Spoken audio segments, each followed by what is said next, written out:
Gary, where are you?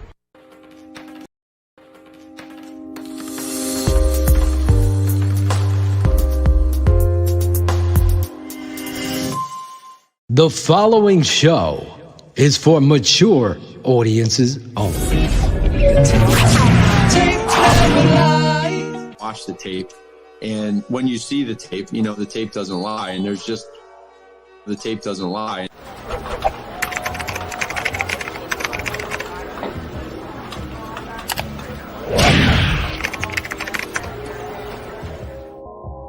Justin ends up scrambling for 12 yards to get the first down, but he had Mooney streaking up the What was your overall assessment from your vantage point on what that play is supposed to do and what didn't happen? Yeah, that's a very basic play. That's just, vertical, poor vertical play. And Mooney, on that was actually supposed to be bending across the formation, He's supposed to be bending across. He was not supposed to go vertical. So I think that kind of caught him off guard a little bit. But he certainly had time on that. He certainly had time and could have rode the pocket there a little bit more. But he decided to take it because what we were telling him is that to take the check down or run on that when they're in that defense. But, yeah.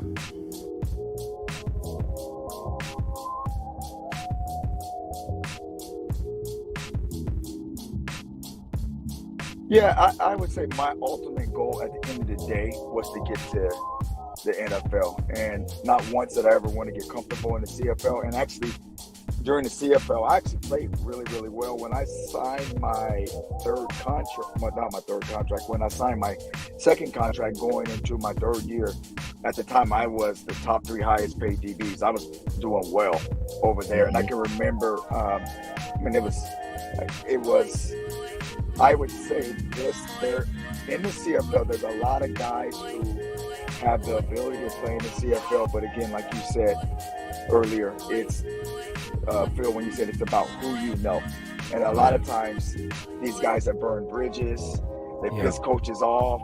Nobody wants to vouch for them. They send them up north. Or you just didn't get a shot and they send them up north. And it's kind of a proving ground for guys. But for me, it was going to be temporary, and I knew I never wanted to finish my career off in the CFL. So I can remember when I was considering leaving to go to the NFL. I can remember guys, teammates saying, "Why do you want to leave? You got it good here. You can make a good living here." But for me, it wasn't about that. I don't think I could have lived with myself if I actually never gave myself. And shoot, I snatched my wife out of there, so I always got ties to the CFL. There you go.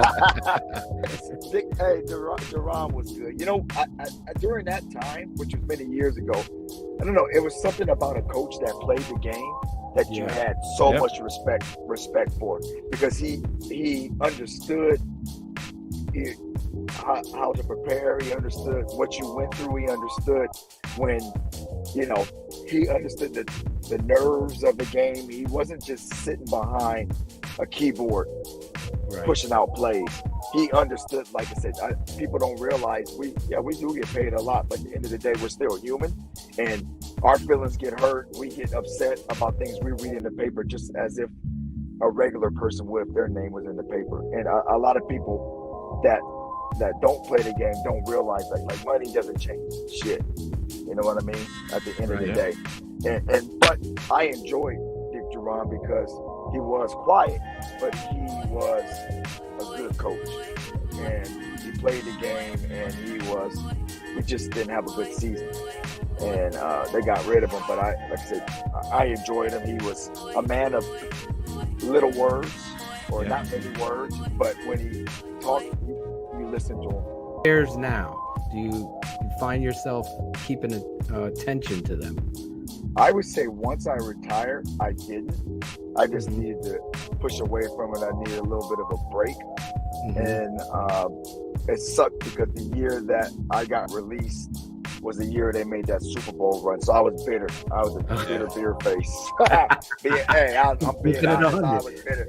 I wanted them to lose every goddamn game. And they weren't. But I was bitter. I thought I should. That's called being a competitor, dude. We get it. Yeah. Trust me, I get it. So I didn't watch it. But I followed it. They were winning. And then, you know what got me back into football was fantasy football. Somebody asked me to play some fantasy football. I'm like, all right, I'll give it a shot. And got me back in the game, so of course I watched the Bears.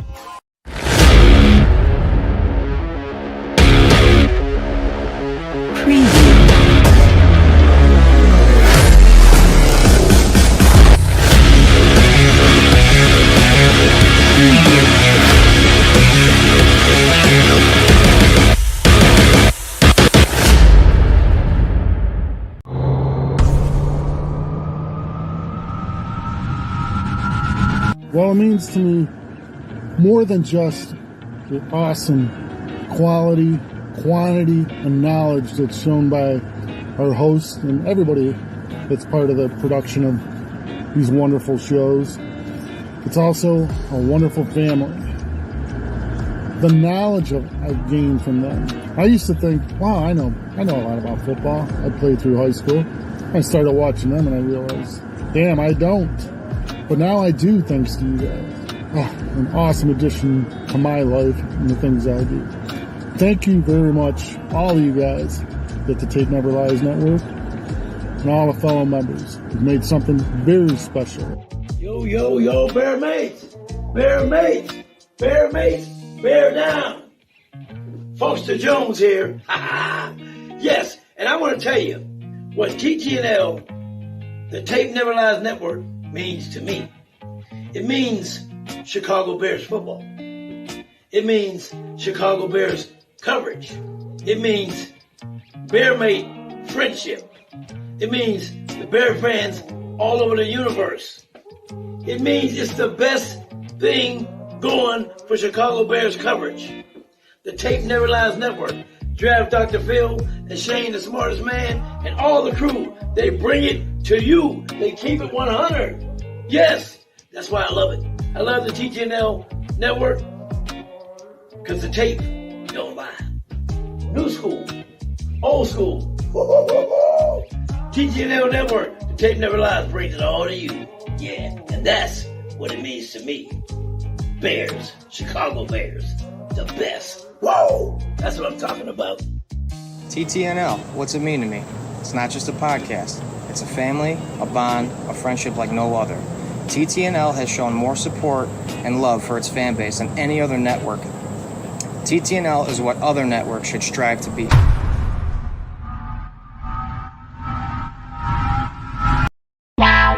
Draft Dr. Phil and the smartest man. Keeping it 100. Chicago's trading up. 100. Yes! What? Here it is! Or just recording. The tape never lies. The people drop off, but we still keep rocking. You'll never know how good your football team's going to be until you play with maximum effort.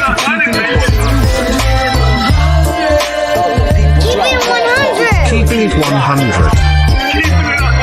It's an open competition over the North and never give it back. Smartest man. My Chicago Bears select Justin Fields, quarterback, Ohio State.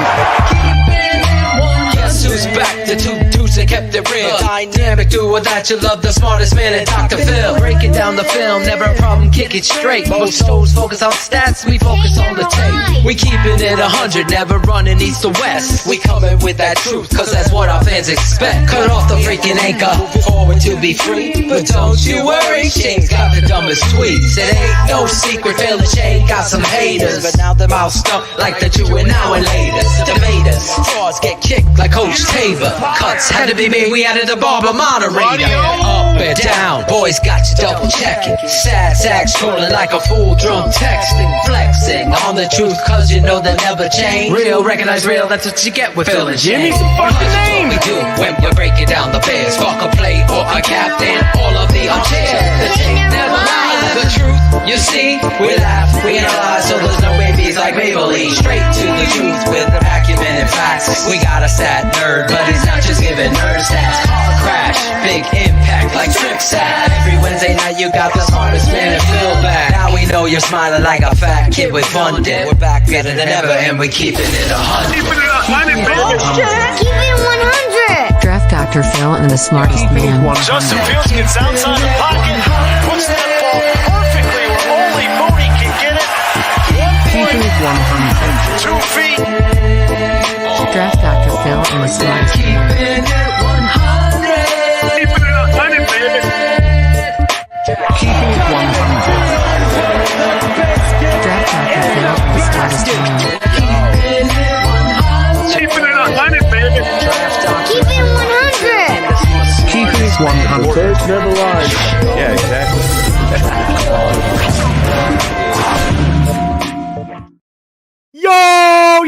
Yo! This is Claudio 2.0 here, everybody. Welcome to Keeping It 100. I'm your boy, Claudio 2.0 again, guys. We got a great show for you tonight. We got the man, the myth, the legend, Chicago's favorite son, Mr. Jarrett Payton on. So let's bring on the guys right now. Everybody, the smartest man, Shane Marsaul, and Mr. DDP. I didn't put any music with it, but oh well. Look at you coming in fired up. We had zero confidence that you would pull that off, Bratcher. We're not going to lie. I'll be the first one to admit. I'm like, Shane text, should we give the I don't give a fuck drop? And I was like, then Jarrett jumps on. I'm like, yeah, Bratcher's going to blow this in front of That's her. what got me hyped is when I saw him pop in the room. I said, yeah, buddy. Yeah, buddy. Well, Let's listen, get right into it. You did a good job. Let's get right to our guest because I know he's limited on time. And for me, this is a big moment in the history of TTNL because if it wasn't for this man's father, well, maybe I can't point any blame, but I've got this disease called being a Chicago Bears fan on the East Coast with my man Shane. You know, we live in New England's backyard. Well, Shane lives up in Buffalo area, but we live and die with the Bears, right? And, well, let's bring this guy out the right way, the TTNL way. It's a huge moment here. This guy, if you don't know, I don't know what rock you're living under, but I don't think he's ever got an intro like this. Let's bring him out. Jarrett Payton. Bears fans, TTNL Network has been bringing in the big guns the last few weeks. Now tuned into the greatest. But this one may be the biggest of them all. This guy followed in his father's footsteps and started running the football. A 2001 national champion, a 2005 World Bowl champion, and former running back for the Tennessee Titans. He made Dad proud the entire way. Bears fans, TTNL fans, get up out your seats and give it up for the WGN Sports anchor, co-host on GN Sports TV, and a guy that holds a special place in every Chicago Bears fan's hearts. He's Jarrett Payton. There he is. What's up, fellas? What's going on? What's going on, Jarrett? How are you? Dude, I'm going to tell you right now, that's probably the dopest intro that I've ever got in my entire life. It brought me back to so many different levels, from the Hall of Fame to running the ball at St. Vitus to Miami to Europe. It's just crazy to think about how football is like taking me all over the world. And you guys probably know this. Like, for me, I was playing soccer at 4 years old, right? And there was opportunities for me to go overseas at the age of 14 and start playing pro. And I still remember my pop telling me when I got back from Europe, he was like, yo, a couple teams called, on the house phone at the crib, like, yo, they want you to come over, get your license. We'll get you a car. We'll get you about 50 stacks. And I was like, at that kid, I'm like, what? Yeah. To now, football bringing me all over the world, to Amsterdam, to Canada. So, man, I owe this game of football a lot, man. And so it's always an honor to be able to talk with Bears fans. And like I always say, Bears family. So I appreciate you guys for having me on, man.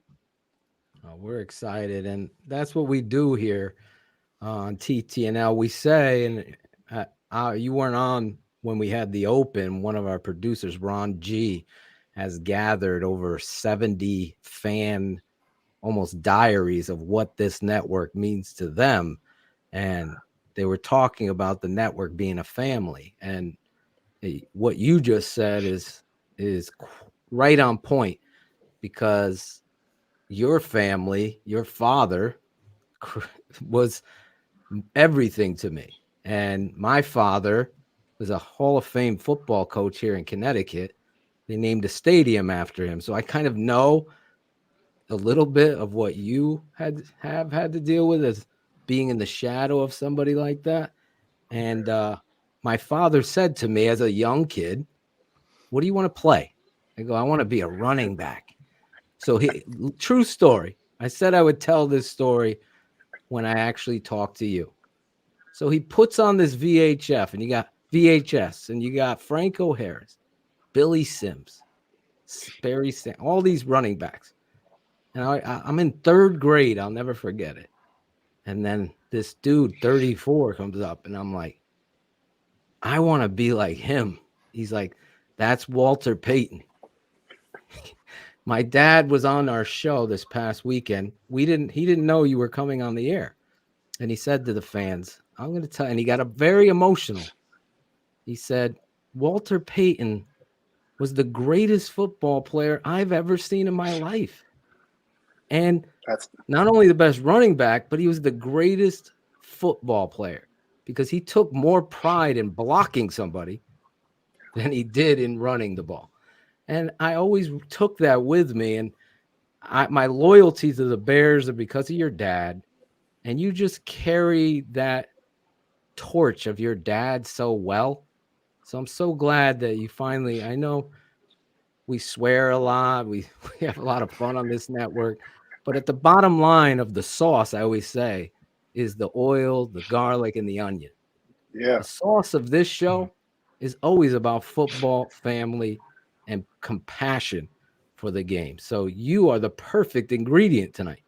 Well, man, I appreciate it. I mean, I'm telling you, there's Bears fans all over the world. I think it really took my dad getting sick for me to really see the love of Bears fans and football fans from all over the world. I'll never forget the moment. It was after he made his announcement that, what he was going through. And we're sitting at his office in Hoffman Estates, and we're going through, I'm talking about garbage bag, you guys, like garbage bags of mail from all over the world of people that were impacted by him. And so for me, that's when I looked at him and I was like, Pops, this is from Italy, dude. Like, yeah. Did you know? He was like, he looked at me and I'll never forget. He was like, I had no idea.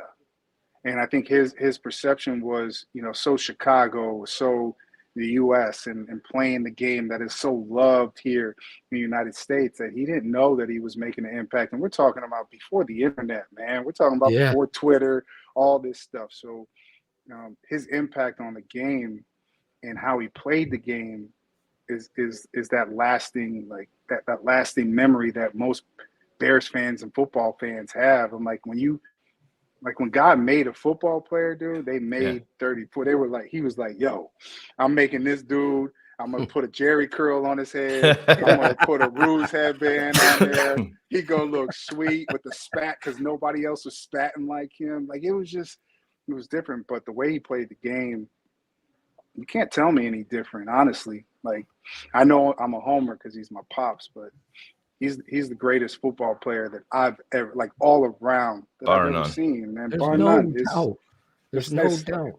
Yeah, when I make all these videos that I post on Twitter, it makes me see, because I'm breaking them down, going, you see like every aspect, throwing the ball.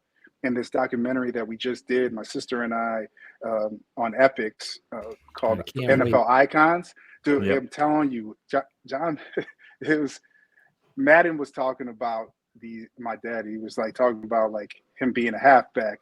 He blocks like a fullback. He blocks like a guard. He can throw like a quarterback. I mean, whatever you need him to do. And I think that unselfishness of being able to not just be caught up in what you're good at, but whatever your team needs, I think is a big reason why the Bears were successful when you talk about that 85 season and what they built, because your superstar was like that. He was like that, and everybody else had to follow suit. So, man, he's missed every single day, you guys. Like, seriously, it's no joke. Yeah, Jerry, you talk about, just reaching all corners of the world. I was a kid in New York, and I remember the day that your dad passed. I happened to be home visiting my parents, and I just sat down, and I remember my dad walking up to me, and he's like, "What's wrong?" And I told him that Walter just passed away, and I said, I sat there for a good 90 minutes just talking to my dad about Walter Payton and just everything that he meant to me as a kid that's never played football. I've never played one snap of organized football in my life. And that, I mean, your father had an effect on my life, and I wasn't even a football guy. But one question that I've always wanted to ask you, and I'm sure that you've been asked this a million times, is the game that took place right after your dad passed, the Green Bay game, the Brian Robinson block.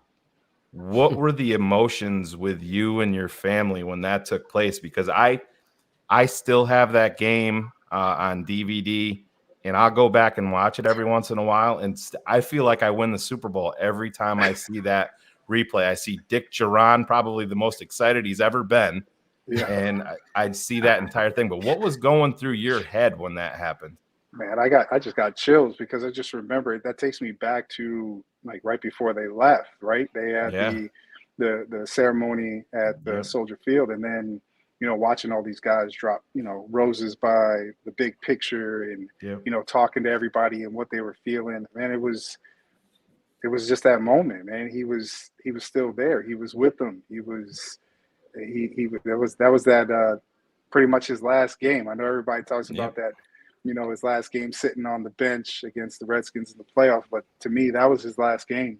And to be able to do that, I just remember, the whole family talking about it. Virginia McCaskey, after the game, there's a video on YouTube, if you can find it, of her and her emotions after that. And it was so crazy for all of us because we were all going through so much. And I was headed back to Miami to play against Virginia Tech in Blacksburg.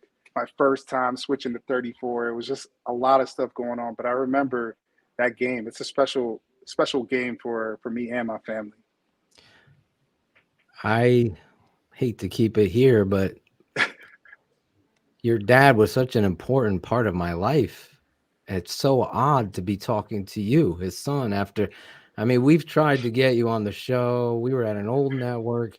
I ran the hill. We shot video of it because he made me who I am today. Without him, and I never had the pleasure of meeting him, but I have two cats, Walter and Payton. I have my mom went out. Is my second favorite Christmas and got me a Walter Payton white jersey, and it was a few years. I would wear that everywhere. My dad coached the Lyman Hall Trojans, they were called. They had the same colors as the Bears. Same color. So I was cheering for our hometown team, but wearing Walter's jersey everywhere I went. And real quick, I'm getting to the point where I'm getting older, and now I'm playing college football. And I come home, and the news comes that Walter has passed. I'm sitting at the dinner table with my mom, and you would have thought, I get emotional now, like it was a family member that my mom was in tears. My father were in tears. And here I am, like just even now, struck by the guy that played the game the way my father taught me how to play the game.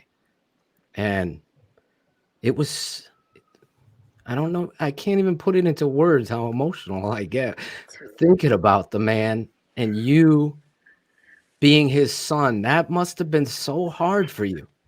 so hard for you. I'm First of sorry. all, I didn't expect no, to get dude, emotional. listen. This, I'm all good for all this. I'm telling you. But I've been from the question about that game to this. I'm getting chills like down my arms because you just. I'm the same way. I feel like now I'm so used to it that everybody wants to talk about him, but it never surprises me. Well, I should say no. It always surprises me about the emotions that he brings out by playing a game that we all love, right? Right. I mean, it's a game we all love. Like we go out with our friends back when we were younger in the backyard and play and say we're Walter Payton or Barry Sanders or something like that. Like we all did that. Right. But the way that he did it for 13 years, and so I'm going to tell you guys the reason why he did it the way that he did, because he was a warrior, he was a grinder, and he never wanted you, like guys like you, your family, everybody that was watching. He never wanted people to miss out on an opportunity to watch him. So he never was like, I'm going to take a day off, and that's why that he only missed that one game his rookie year and played the rest, man, because he knew somebody was watching for the first time or coming to see him for the first time that paid their hard-earned money to be able to come watch him play. And he didn't want to disappoint. And as a kid, I didn't understand that. As a man now, man, more props to him, man, because you guys know the grind. We see running backs take, a couple games off every single year. It's just how it is. Oh, yeah. I mean, to play with separated shoulders and high ankle sprains, like he did it all. And so I know how tough he was, man, to be able to grind it out. And so to hear these stories, it means the world to me because it means that my dad made an impact. And I think that's what we're all trying to do, right, before we leave this earth, is try to figure out how to be able to make an impact on this world. And we all do it in different ways. And so the pressure was on me because I played sports. And then when I switched over to football was to be like your dad. And my dad would always tell me, don't be like me, son, be better than me. And I didn't get it as a kid. I'm like, what are you talking about? You're the GOAT. But he was talking about outside of the game. Right. Like how you are as a person, how you carry yourself, like how you treat other people, like that whole sweetness persona, like can you carry that? And for me, that's being a dad, not a superstar athlete. Yeah, it's for me that I feel like that's been more pressure than what was happening on the football field, because I know what my dad did off the field, and speaks volumes to the Walter Payton Man of the Year award, which is given out every single year since '99 to the people that are not just good football players but are good men. And that's something that I struggle with on a daily basis, but I feel like I'm doing a good job. You're doing a great job. Yeah. Jarrett, one of my favorite stories that I've heard, and maybe you can touch on this, is some of the stuff away from football back at home. I remember you talking about a certain poker game back at your house that had some other superstars involved. And I'm like, I listened to that. I'm like, Jesus, I can't imagine being Jarrett Payton walking downstairs into that situation. It's just like, oh, these dudes are all down in my basement. But can you share that story and speak on it? Because I love it. I gotta tell you. So just a normal night at the Payton house, chilling. Doorbell rings. My dad whistles. He's like, go get the door. So I run upstairs and I open up the door, and the two lights out by where people park their cars were on, but the ones closest to the house weren't. So I couldn't see. So I open up the door, and I'm looking, and I just see this silhouette of this big, tall dude with a big trench coat on and an earring in his ear. And I'm just like, and I look, and I'm like, yo, that's Michael Jordan. I'm like, it's MJ. And MJ's standing there. And he's looking at me. He's got these two big bodyguards, and then his boy with him. And they were like, yo, he's like, is your dad here? And I was like, and I was lost for words. Like, I couldn't speak. And I'm like, who's my dad? And then he's like, you want to get your dad? And I'm like, I was like, yeah, my dad told me not to let strangers in the house.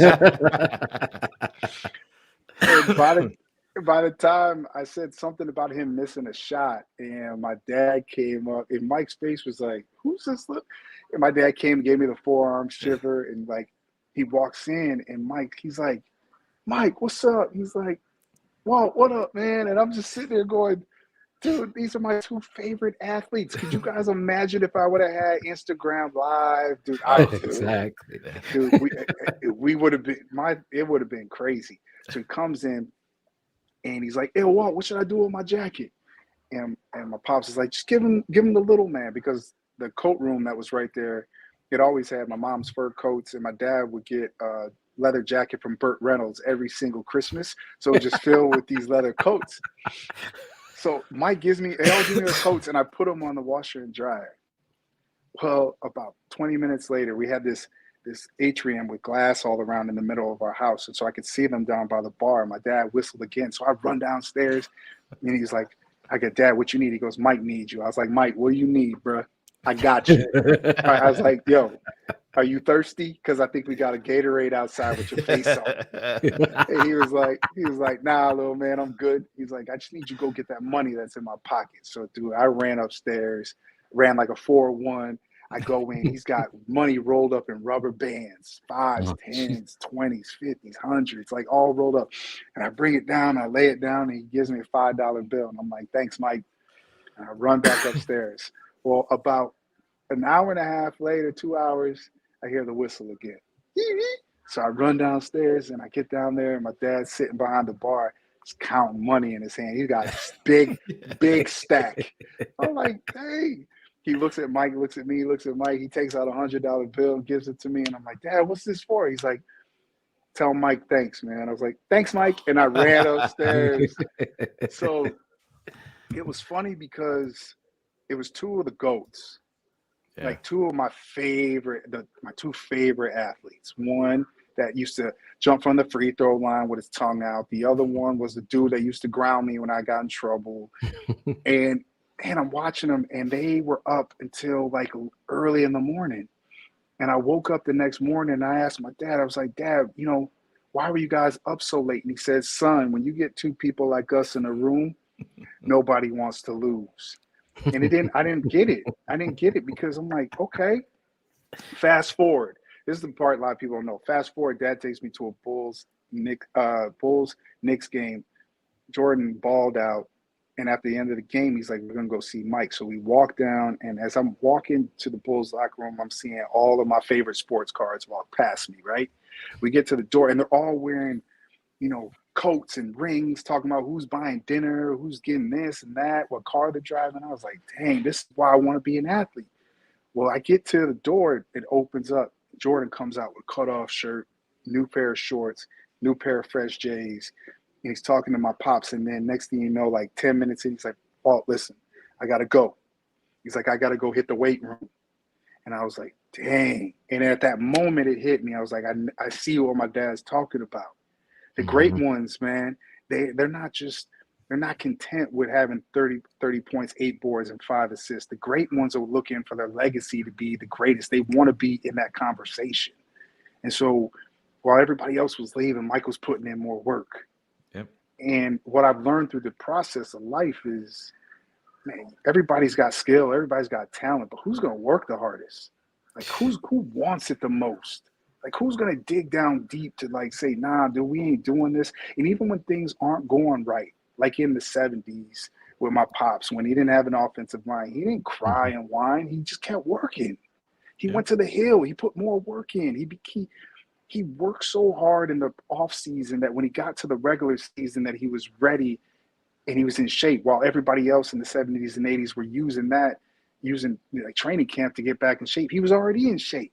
Yeah. So it's like watching the dudes who the great ones. If you look at the guys that are great, I'm talking about GOAT status, they all have that in them. They're never satisfied. And so for me, being able to see, have that memory, it's an awesome memory. You're never going to hear a story like that, but it's also a reminder that, dude, no matter who you are, man, just keep working.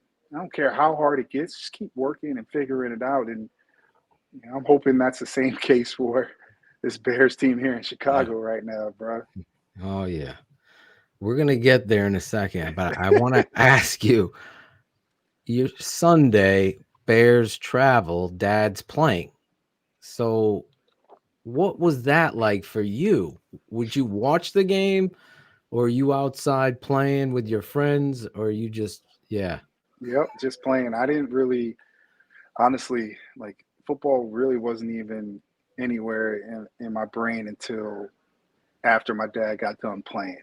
Really, like my love for football. When I started playing my junior year, that's when I started to really, dive into the game and find the guys that I love, like Charles Woodson, who was at Michigan. He was a big reason why I wanted to go to Michigan. That year of his Heisman, when they played in the big house against Ohio State, him and David Boston, like that right there was, I still had that VHS. So as a kid, I was just outside playing.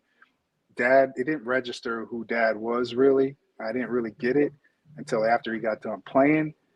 But yeah, there were certain games like when he broke Jim Brown's record, I was there. So I got a chance to be there for that. I got to be there for some special moments. And so I remember those moments. So like I remember like peeling off in the Lamborghini that he got from Kangaroos going home back to South Barrington. Dude, he was doing 130 down 90 here, getting back to the Northwest Burbs. He was just yeah. You're in the car with him? Yeah, I'm in the car with him. I'm 4 years old. He just Byron Pringle tried that earlier this year. It was a little bit different though in the 80s. We didn't have seatbelts back then. Think about it. No car seats. We were just thrown in the back. Yeah, we were just rolling, man. So a lot of great memories, and man, I'm thankful for the 19 years that I had with him. I cherish those moments, and it's people like you guys and the Bears fans out there that love him, that keep talking about him. So in some ways, even though he's not here physically, man, he's always talked about. So it's a cool thing for me, honestly. How did it get to Kangaroos? What's that story about? Dude, he was trying to be different.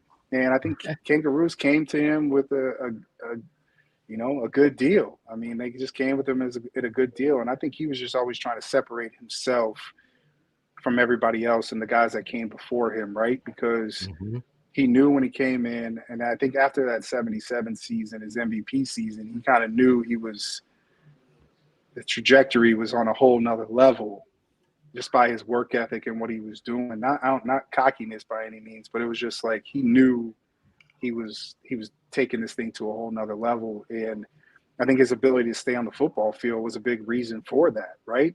I mean, if you know you're going to be available every single week, and he was like, man, I'm gonna go out here, get 100, stack it, you know what I mean? Do what I got to do here, whatever needs to be done, throw a couple TDs here, let's go. And was he like proud of himself, do you think? Or was there any runs that he was like, man, check this out, look what I did? No, dude, football, when he came home, football was left at Hallis Hall. It was not even talked about. People don't know this either. He didn't sit and watch a lot of football outside of when he got done playing, or even while he was playing. If it was a Monday night game, stuff was on, he would watch, but it wasn't like how we are on Sundays, where it's like, the wife and kids are going, and I'm watching the game. It wasn't even like that for him. So the only time I actually really sat down with him was Thanksgiving to really watch some football. And that was our time that we got a chance to watch ball. Jarrett, when it was time for you to go away from Miami and make your ascension into the NFL, I always wondered your draft process. Were you involved in any talks with the Bears, or did your agent be like, maybe that's the one place we shouldn't because of Dad and that shadow that was there? Did you have any connection to Chicago during that process? Yeah, there was. I did kind of the local workout.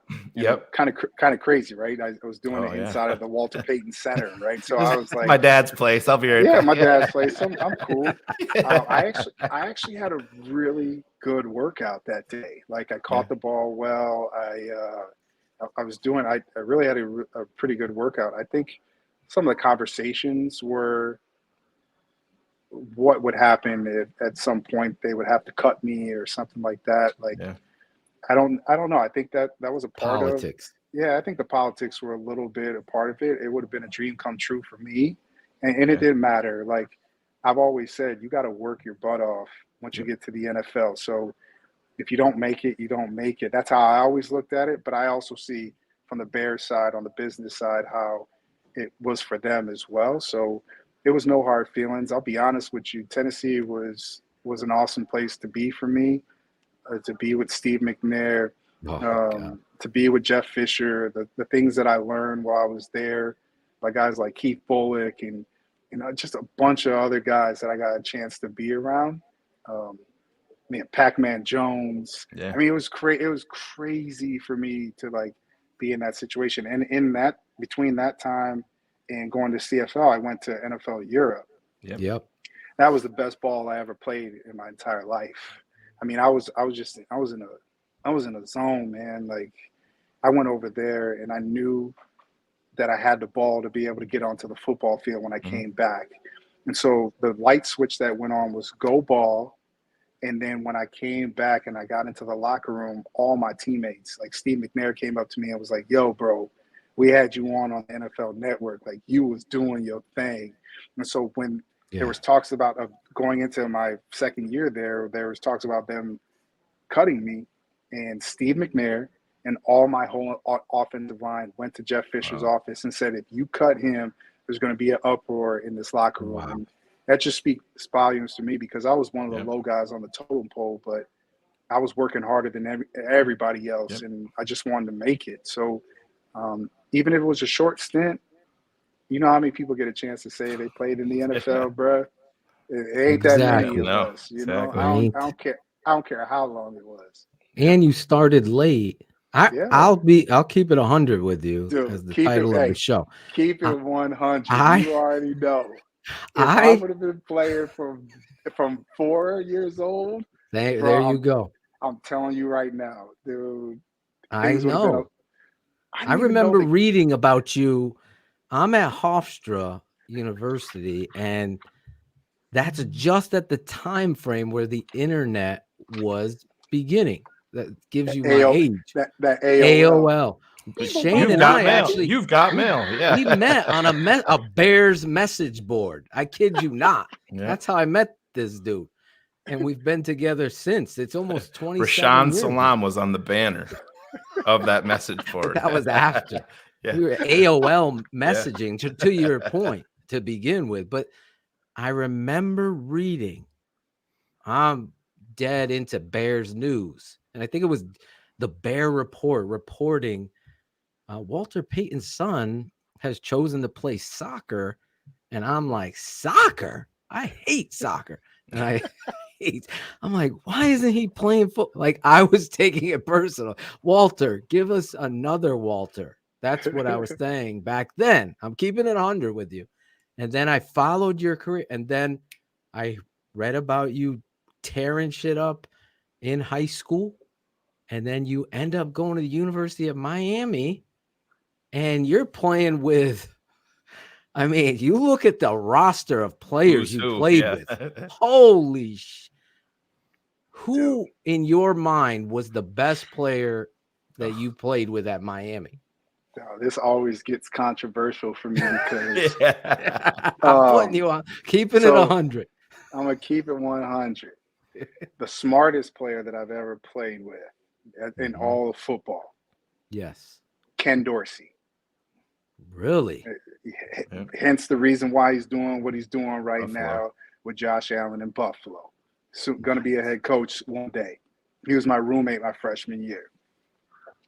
The two best players that I ever played with are both on the defensive side of the ball. I knew it. And I know both played the same exact position. Oh, really? Yeah. One is the dude they call 20E Reed boy, Ed Reed. Okay. And he has a gold jacket. Dude, I've never seen anybody do what my dog did. The other one, he would have a gold jacket. I know who you're going to name. The other I one knew this one in my head. Yeah. The other one would have a gold jacket if he got a chance to still be here on this earth. And that's Sean Taylor, man. Like, Jesus. Both dudes. And not that I love Ed, and Ed and I are really close still. Mm-hmm. Sean was like a wide receiver, running back, returner, and so was Ed too. But man, Sean was different. Sean man. returned punts. People Sean, forget that. and Ed did too, but Sean was a freak. There's two dudes that I played with that were freaks. When you saw them physically in the locker room, like in the weight room, you're like, that was Andre Johnson and Sean Taylor. They looked like they were cut out of stone.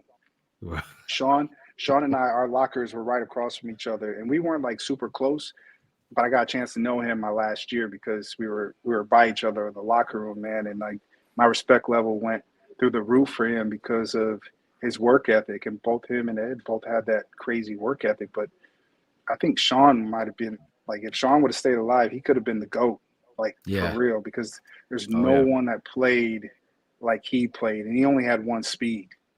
And he was that big and that fast, running 4.3 at that size. And that game I first started against Florida State, I've never seen someone take over a game on the defensive side of the ball like he did that game. And like, dude was unreal. So it's like 1A, 1B. I can't really choose. That's fine, because you know what? Both of them are GOATs. When you're dealing with GOATs, Tom Brady, your father, and those two play. They're starting on God's all-star team. You know what I'm saying? Like, if God was to say, I'm going to create my football team, Walter Payton's his starting tailback, Tom Brady's his quarterback, Sean Taylor's playing safety or strong safety so Ed could play free. People argue Ronnie Lott, but I love Ronnie. I love Ronnie too. So he's in that conversation. But he's these rotating are these are my GOATs, man. You know what I'm saying? Goodness gracious. So crazy.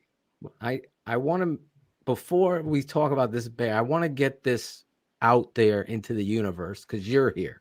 And I've waited to share this idea. So the Bears, if they move to Arlington Heights, which we believe they will, I am petitioning the McCaskies or whoever's owning this football team to make the 34-yard line important. Mark 34. And that is the biggest tip of the hat to the greatest that ever did it in your franchise as well as the NFL. And that's your home field advantage. So I'm pushing that, and I hope you stand by that too. I think it's so well deserved. I'm cool with that. All I want to make sure is that if they do move, that statue, it goes with. Oh, it's gotta go with it. Got to. Or erect another one. Put two there. You got to put another one up. That thing is so sweet, man. Oh man, I went out there. I know I'm skipping over Shane's question, but I walked out there with Claudio, who isn't here tonight. He's on our show. When I came to Chicago, and there was just an emotion there. There's an energy there. Yep. I went we're going Saturday to see I don't want to go down there when the Packer fans and all this bullshit, 100 year. I'm going Saturday morning. We walked from the hotel. We got there. It was just quiet. And I had a moment with your dad. It was real. And I cherish that. Every time I walk past that thing, I always have a conversation like, yo, because when we saw it being made, man, like without the face mask, and you could see the head and the eyes. It looks. My mom, I'd never forget the moment my mom saw it when the clay part of it, and she just bawled out because she was like, it looks like he's looking at us. And I'm like, I feel like he's about to jump out and be like, yo, like, what you doing? You know, I was like, it's a crazy thing. But I just love the fact that Bears fans get a chance to see it every Sunday when they go down for home games and see the people taking pictures with it. Man, that means the world to me. I'll have, for the record, this network and me and Shane petitioned for a Walter Payton statue for the last 11 years. Or well, 8 guess what? years. We got it, bro. We got it. We got it. It was deserved. I'm sorry. Go ahead, Shane. No, I mean, I know we got to be respectful of your time, Jarrett, but got to talk a little bit about the Bears right now and everything that's going on, and I just want to get your thoughts on everything surrounding QB1. Seems to be a little bit hectic right now, but I still believe in this kid, and I think that when things around him settle down and get a little bit better, I think he is the guy that can take us places. I believe in his ability. It's not looking great right now, but just speak to what you see when you see Justin Fields and kind of your expectations with him. Well, this is the first time I'm actually talking about, since the Giants game, because I was away. I was actually on the East Coast with my wife for the weekend. Got a chance to watch it as a fan and not cover it and breaking it down. So then yesterday I got back in the office and I started watching the All 22, and I started breaking down all the pass plays, and I was just watching. And I tweeted yesterday in like a big long tweet just about how this offense is kind of a wreck right now, and it's all out of whack, and it's just there's no rhythm to this offense, and I understand that. And I think as Bears fans, we got to step back, and you have to look at the choices and the decisions that were made by Ryan Poles and the decisions that weren't made by Ryan Poles heading into this season. There wasn't trying to figure out saving money for next year and trying to figure out having a lot more cap space and then kind of make some moves, have another draft underneath your belt. I knew that things were going to be hard. I think that the 49ers game kind of tricked me a little bit because my feelings of the 49ers, I'm not a huge Trey Lance fan, but I know what kind of quarterback that the NFL is like moving towards. And he's one of those, that prototypical quarterback that everybody's looking for now. Right.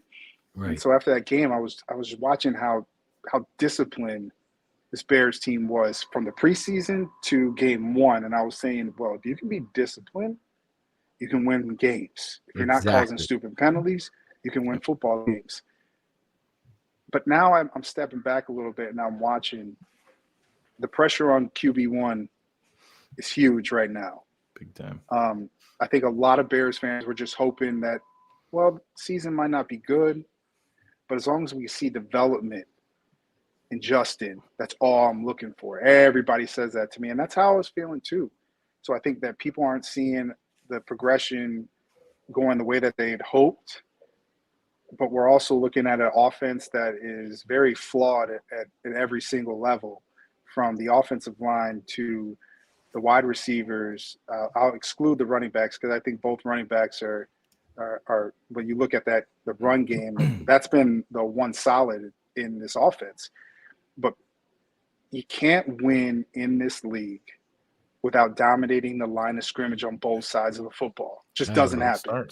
That's where it all starts. So you can have the best quarterback, but if that quarterback can't kind of process what's going on, feel comfortable in the pocket, make the throws that he needs to, it doesn't really matter. So that's my issue, is this offensive line has been a revolving door of guys that are out of position, not in position. Now Cody Whitehair going to the IR. A lot of stuff that's missing there. So as I was watching the film, that's one of the big issues, is that pressure that's come into his face for a young quarterback that's really trying to figure out and have that clock that's ticking inside of his head is going too fast. He's not able to be able to slow the game down yet. So protection is everything for him. So when you have a guy that is young and athletic, because I've been here before as a quarterback in high school, when everything else falls apart, you're going to rely on the one thing that you have, and that's your feet. And so happy feet, he's going to move outside the pocket. He's going to get out. My biggest issue is that he can only do that for so long without getting hurt. And so Justin has his flaws right now too. I mean, some of the film and the tape that I'm watching, it's real, focusing on only one side of the field when you have reads on this side as well, and having that feeling, or letting something develop when you do have a little bit of time to make that throw. And I see one thing that we always talked about, and Getsy talked about it, is that arm slot, right? It still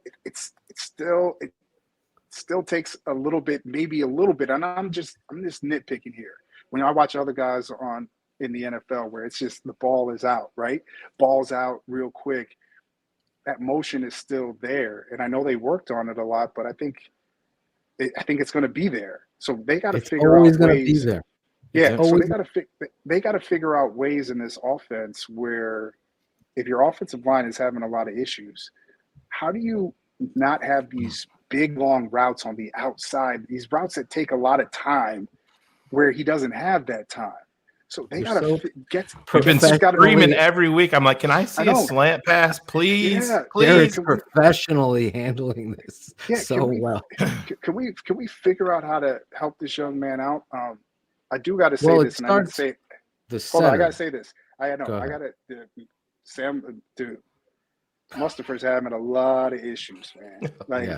Like a lot of issues, especially in protection. I saw there was a couple of stunts that they did with the linebacker position, and Mustapher's over here helping out when you clearly see the signs are coming.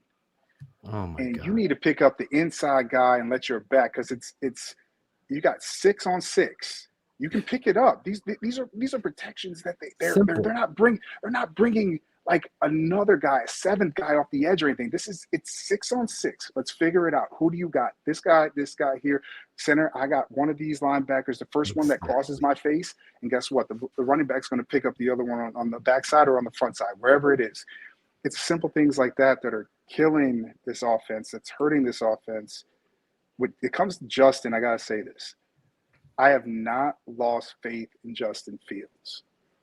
I believe in my heart, from the kid that I saw from high school in Georgia to the kid that ended up going to Ohio State, playing in big-time games. He's got everything that you want there. Have we seen a lot of it? No, we have not. Is it going to take time? Yes, it's going to take time. My only issue is, how much time does he actually have? How much time does he have? Because I know in this town, we're quick to kind of look for what's new. It's already started, Jared. It's already started. Yeah, there's people talking about drafting Bryce Young already. I mean, it's crazy. And I think it's unfair. Arch Manning. Yeah, I think it's unfair with the offensive line that he has, to the skill position players that he has, to evaluate him at this moment, and it's hard. And I know everybody wants to evaluate him. As of right now, it doesn't look good, but he's got it in him, you guys. He's just he's got to figure out how to slow this game down in his head, because the dude is a superior athlete. He's got it inside of him, but the game has to. The great quarterbacks that we see on a daily basis, Patrick Mahomes, all these other. I mean, even look at Jalen Hurts. I mean, how rough was it for him early on, right? I mean, the conversations in Philly for him, to then he starts getting some playmakers, and he has an unbelievable offensive line, and then boom, dude. Let's just be honest here. For Justin Fields, this is probably the worst team he's probably ever been on right now. Offensively. Easily. Yeah. So he's played with stars. He had star receivers at Ohio State. So let's get him some of those weapons, and then let's get him an offensive line, and then I feel like we can start breaking it down. As of right now, I think it's too hard to do that with all of the question marks that are on that offensive side of the ball. So I was upset. I was upset on Sunday because I see no rhythm. We were right there with you. It hurt worse for me too. And let's flip this to Getsy, because he can only work with what he has. And so if things aren't going the way that they need to, calling a game for him has to be hard if you can't get simple things locked in. And so there's been game after game with Justin that I've been seeing where he's locked into one side. Defense is definitely, especially when he's getting motion, right, to kind of get a preview of what's going on, to then see, okay, nobody's going with Cole Kmet.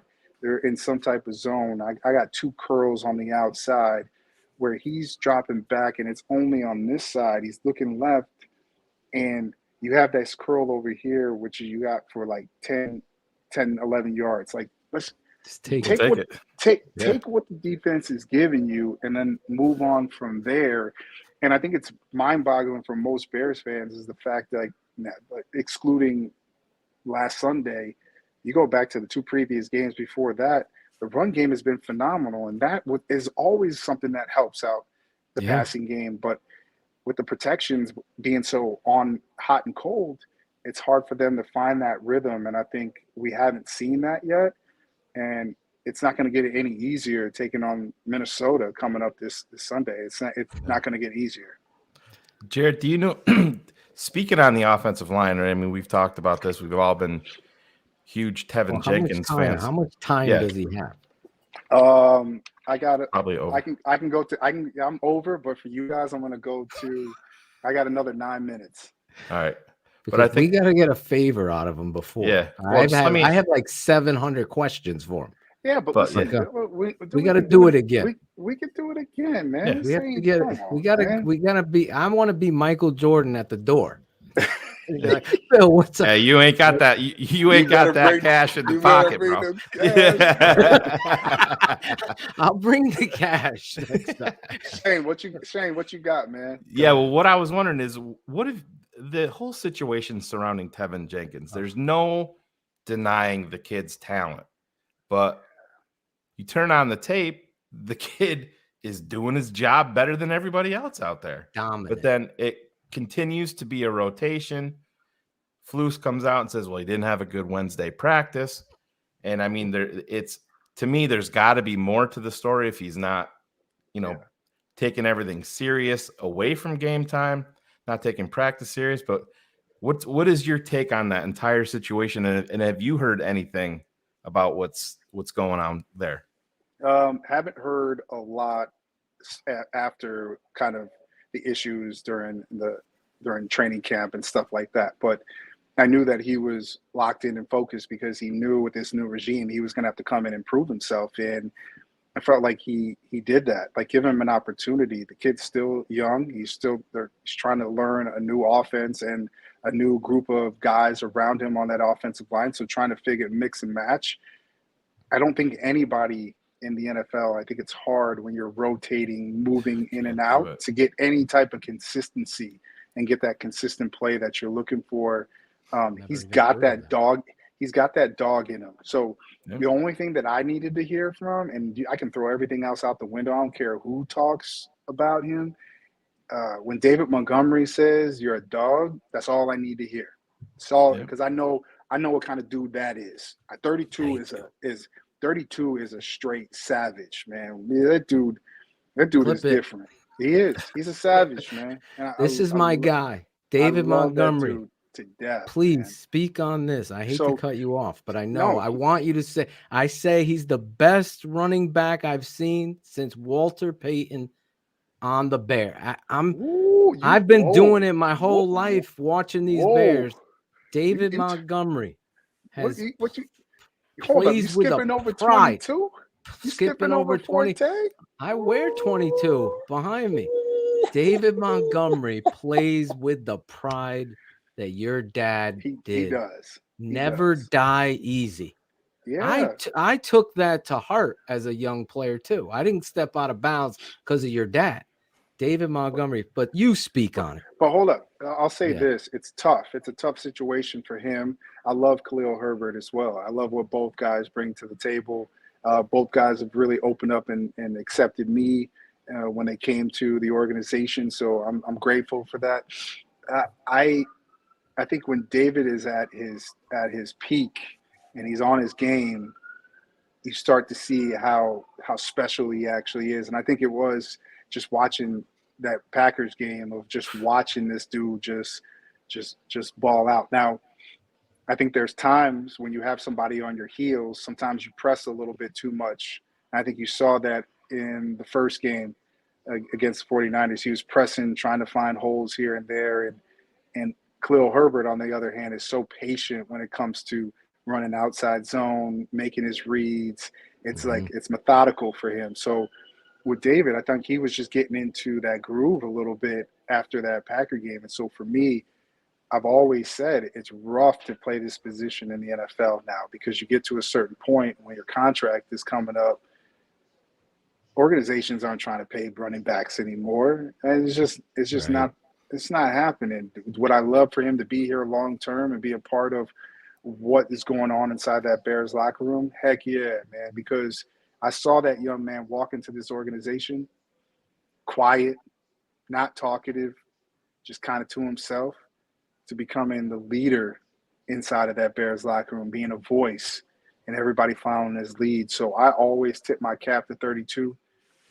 Put him in, let him spin like Booby Miles.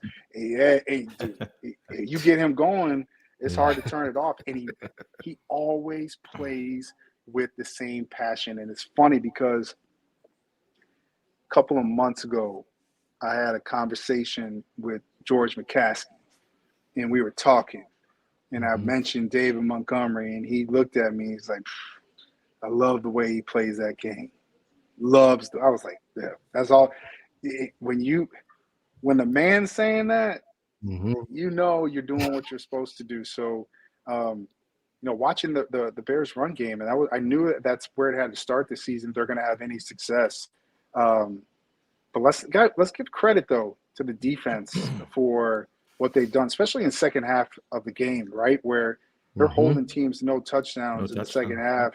And so when your offense is only averaging 16 points a game, that's just not going to cut it. You got to find a way to get it going. And after the game on Sunday, I said, I'm not sure how close that locker room is, but at some point I've been on teams.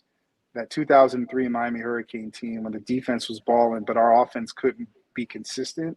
There's rumblings in the locker room between the offense and defense. And defense is like, dude, we out here 3 and out. Y'all just punting again, and then we back out on the field again. I just hope that they can figure out a way to grow through the process like I'm trying to tell Bears fans to grow through this process as a team and not bicker back and forth because it's going to be rough. The offense has to figure it out. But defensively, other than not figuring out how to have a spire looking on those bootlegs, because dude, come on, bro. Come on, man. That's simple. Well, they were out leveraged. They were out leveraged half the time. I put it up to. I do a video. We have a patron side. I do about 26-minute breakdown of the all 22. I've been doing it for years. I'll send it to you, or I'll have our producer. But we got to keep this conversation and this family going. It's like an honor to have you on this network, for real. Seriously. Dude, let me smoke. Say it. I'm serious. I have one favorite. TTNL is where it's at. You already know what time it is. Like, you know how I know it. You know how I know I had you guys in a vibe tonight? Man, the swearing was at a minimum for you two. Like it was like this. Like I only heard a couple of curse words. Couple of them. A couple. And other than that, it was on tilt. Listen, I'm gonna tell you guys something, and you can ask me a favor, but I want to say this. Yes. Listen, I appreciate you guys for your love for the Bears, right? I love the passion. I love what you guys are doing. I love the fact that it gives an opportunity for Bears fans to be able to come and have a community and a family, because that's what we all are. We all love this team, and that's why anytime I meet a Bears fan, I don't say, oh, you're Bears. I always say you're Bears family, because that's what it's all about. We all come together, whether we win or whether we lose. We're here for the long haul. We're not taking that Bear logo off of anything. It's always going to be there. And the fact that you guys are doing it in this type of form, man, I give you guys a lot of credit, man, because you guys are building something that's special, and special not just for you guys on a daily basis or weekly basis, but for the Bears family that's out there as well, looking for content, looking for a place where they can go and they can talk. So everybody that's hit the like button today, that's left a comment, I want to tell you guys I appreciate you guys as well. And man, but this is not the end, man. This is just the beginning. I'm gonna come. You know, you got me, man. I'll be back on. Just hit me up. That warms my heart. We're coming to Detroit versus Chicago. I would love to shake your hand and thank you for the man that you've become. You've made your father proud. As a father myself, I got 2 twin boys. They know about Walter Payton. They're 8. They're playing in Flag League talking about being Walter Payton. I'm talking to his son tonight. Can I stay up? I go, no. Tomorrow you'll be able to watch it. and he's like so infat. But anyway, you're the pride and joy of Illinois for us over here. Can you do us one favor so we could put you in our station ID promos that we do? Can you just say this is Jarrett Payton and whatever you want, and I'm keeping it 100 on the Tape Never Lies Network. I'll count you down whenever you're All ready. Oh, So keeping it okay. 100. 100. Have fun on the with it. Tape Never Lies Network. But you say who you are, however you want. All right, you ready? 3, 2, 1. What's going on, Bears family? It is Jarrett Payton here, son of the GOAT Sweetness. And guess what? You always got to be keeping it 100 like I'm keeping it 100. And when it comes to the Bears on the Tape Never Lies Network, you already know what time it is, baby. Bear down. That's how we do it. Sweetness, 34 forever. Yeah, now. Oh, my God. Home run. One take, Peyton. Take that, Akeem Hicks, 11 tapes. Yeah, I got this thing down. Yeah. No, I'm dead serious. I'm dead serious with you guys, man. Holler at me. Anytime I can make it work, I'll make it work, man. I just appreciate you guys. All right. We're going to send you the intro we produced for you so you can walk into the house, have it. Alexa, play my intro. And then there's your intro. Play my intro. Hey, Alexa, play my theme song. Let's go, man. Thank you so much. Check him out. Follow him. Give him the love. PAYTONSUN on Twitter. Hit your boy up, man. Let's keep this conversation going.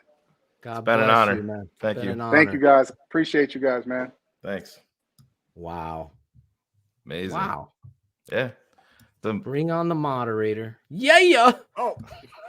He's done eating. I've been watching Bratcher shoveling the food into his mouth back there. Eating goulash and watching one of the best, man. Loved it. I was Dude, you didn't even need to ask him for a station ID. I know. The free station ID for that. Yeah, it was. But you know what? You got two. You got the authentic, and you got the one you could put in a prompt. But his authentic, true words is just as authentic as he is. I didn't know what to expect. I knew as soon as Jackal said he's a go to us that I wanted to bring up the poker game. That was one I never heard that story. That was one of my favorite stories. I'll just like randomly think about. I mean, my first love growing up. Like I said, everybody's heard me talk about. I'm from a humongous basketball town. It's all basketball all the time. So I was a big basketball head growing up. So been a Bulls fan. I shared the story on here that my mom bought me my first ever poster was the Cocaine Circus Chicago Bulls. You know, Reggie Theus and that crew. And so that's, you know, how I got into it. The Bulls colors were my school colors growing up. And so anything with Michael Jordan and then being a Bears fan on top of it was sweetness. When I heard that story, I'm like, I can't even comprehend being even a grown man in that situation. I wouldn't even be able to make it down the stairs without falling face first in that situation. But imagine being a child, answering your door and there's MJ. Yeah, you know, what's up, little man? You're so biased to the basketball. Yeah. I would be so biased to his father. So it's like I went the best of both worlds. He's singing like Mike, Shane. Right. No, exactly. That's seriously. I would bring everybody in here because this is a moment in history here. But I was lucky enough back in 1992, the Bulls came to Syracuse to play the New Jersey Nets. And it just kind of shows you the difference in when you're talking about there's superstars and then there's like almost like mythical creatures on the sports field. And I always remember this was Derek Coleman's first game back in Syracuse. And he signed a huge deal with Nike that day and he didn't take the court. And so everybody in Syracuse is like, what the come on, man. Come on, Derek. Get out there and play. But you know who did play? Michael Jordan in a preseason game. And I was lucky enough to know somebody that knows somebody that knows somebody. And I got to sit right behind the Bulls bench for the entire game with my mom and my dad.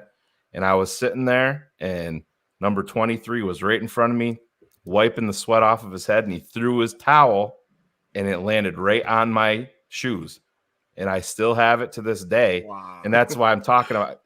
I'm almost speechless at this point because I'm like just thinking about Jarrett in that situation. He's like, these are the two biggest dudes in my life. One of them happens to be my dad, which is crazy to think about, but then MJ.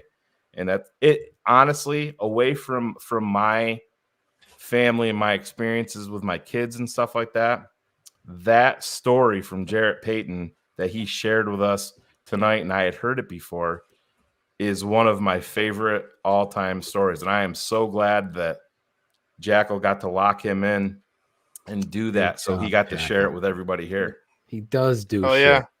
He does do shit. Knocked I it out of the gotta say park. this. Yeah, he did. When I encapsulate this moment, the expectation for me was put aside. When I'm in the moment, though, the emotion, this is the secret ingredient. So everybody that wants to do this or wants to have a show or a podcast, you got to know what you're talking about. That's number one. If you think you could break down tape and you've never coached and you don't know the fundamental, you can't break down tape. If you think you can, you know the game. You saw Winston say that. If you think you can be real in front of thousands, whatever, what Jarrett did was take his energy and put it into this universe, and you witnessed it. If you're a TTNL fan, in all honesty, like Cherie said, it's just real. And that, and Cool Kennedy, real begets real. I don't even know what begets means, but I begets what he's saying here. I understand that the reality in that moment, I was connected to the guy. Remember how they say never want to meet your idols? I always wanted, no matter what, to meet Walter. And God took him from us, you know. But to talk about the emotion and the passion with him and how much of an influence. I mean, guys, I'm living in New England. My uncle coached the Browns. My other uncle coached the Jets. I should be a Jets fan or Browns fan, right? Family. That was my guy. That was my family, the loyalty to. So to see him there, that's who I am. That's why I'm so loyal to the tape and to my friends on this show and the people that go out of their way to be real, not fucking phony frauds talking shit behind you. I can do this too. I can break down. You can't break down tape. I'm watching people make excuses. I'm watching it. Jarrett don't make excuses. He was there. The rawness of it. I know he can help change the Bear. He has an ear. I really believe that one of the things is what I said, Shane. That 34-yard line should be something you're proud of. Yeah. It's your home stadium. Unfortunately, that part of it's never going to happen. They talked about doing that and even painting it as a one-game tribute, and it got nixed by the NFL immediately. It's going to change because we got social media now. We got Karens crying that their sons aren't playing, and they're getting their way. So why can't we do something good and get our fucking way? How about that? But that's my mini rant because I'm pushing for that. I'm telling you right now, I'm going to put, just like I said, how is there not the NFL doesn't have a behind the scenes story of George Halas. Like, what are those things? The Bill Belichick has one. A Football Life? A Football Life. Yeah. Thank you. They don't have one. George Halas made the NFL. You haven't done that? Come on. Walter Payton, A Football Life. The greatest ever to do it. Where is it? Where is it? Come on. We're doing on an epics. You know what this is? An epic drop by the NFL. because you should be embracing the guy that stood on your total access picture behind you for fucking 20 years now. How about let's shed a little millennial truth, or what? What are we now? What are the kids now, Ivan? The youngins. I was calling them millennials, but they're not millennials. Annoying, right? yeah. Gen. Annoying. I don't know. Gen X. Gen X. Gen Z. They've been Z. Bratchered. Let's Gen Z. Let's Gen Z. Let's honor Hallis. Let's honor Walter Payton. Tonight we did honor Walter Payton. Well, his son honored us with his presence. And I'm still taken aback by it. Like, you keep setting this bar. It's like Urlacher. Then you have these great interviews all the time. You think you can't get better. And that real tonight. Yeah, God. Bullets asked if he can come on next week. It's not happening, Bullets. I'll send you the link. Actually, next week we got another great interview. He might be 2 upset. weeks. We got good guests. Yeah. Yeah. Who's the other one? I just got a double confirmation today about the one after. Oh, yes. Yeah. That's right. The next 2 weeks. Yeah. We'll Bringing tease fire, that man. later. We'll tease. It's just when you thought they couldn't get better. It's like sham wow. Wait, we got more. But wait, there's more. There's more. No, I'm so proud of the fans of TTNL, because at the end of the day, yes, Jackal deserves so much credit, but it's you fans out there that are championing. I can never say it. Championing the truth. Like Cherie's mom and Cherie and Will Mookie Hill and Jack Baller, David G, all of these guys. Brandon Livingston, I see him every week. Like, they go out of their way. Where's my guy? I want to make sure that I shout out this dude. Benjamin Ricketts, HL Priest. How about Funkster Jones in the freaking Open tonight? They go out of their way. I'm looking for him. I saw him in here. I'm sorry. Robert Cook, Laz, Bullets, obviously, Gil Gomez, Sammy the Bull. You might be seeing him later tonight. I can't find him. Fuck. I always do this. But anyway, I'm going to find you and shout you out. I saw you. You always champion us, Anthony Walker, and I'll find him. But though that little tidbit, that share, that letting other people know, there's a lot of haters out there.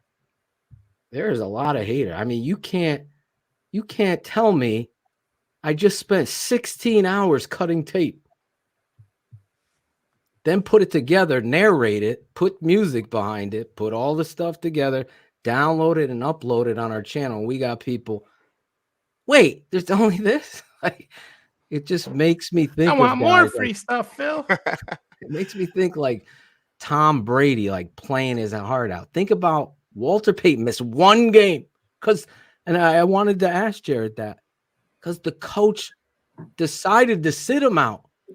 It wasn't Walter's choice. Walter was ready to play. Can you imagine? He played all those years. To me, there's no doubt in my mind. It's not because his son was here. It's because he is the greatest of all time. And you can debate that. For me, though, I know people will get upset. And David Montgomery has been the second best I've seen in how he runs the football and how he plays the game. You've been taking a lot of hate in the comments. David, yeah. No, I know. I understand. It's the truth of the tape. Like, it doesn't have anything to do. Matt Forte. You know my feelings on Matt Forte. Matt Forte pity patted his way. Great hands guy. Never, ever did I feel like Matt Forte was going to take over a game and put his team on his back. This is the guy that chose to run out of bounds all the time. He made business decisions and he danced too much.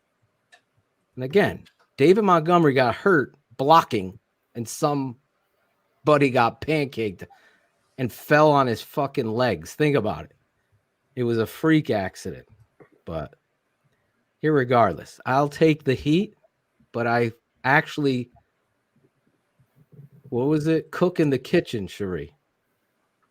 Because I'm actually watching tape. I'm not making shit up. I'm not defending Sam Mustafer 3 weeks ago taking shots at TTNL only to backtrack, flip-flop. Come on. Fuck out of here. I never change. The truth is in the tape.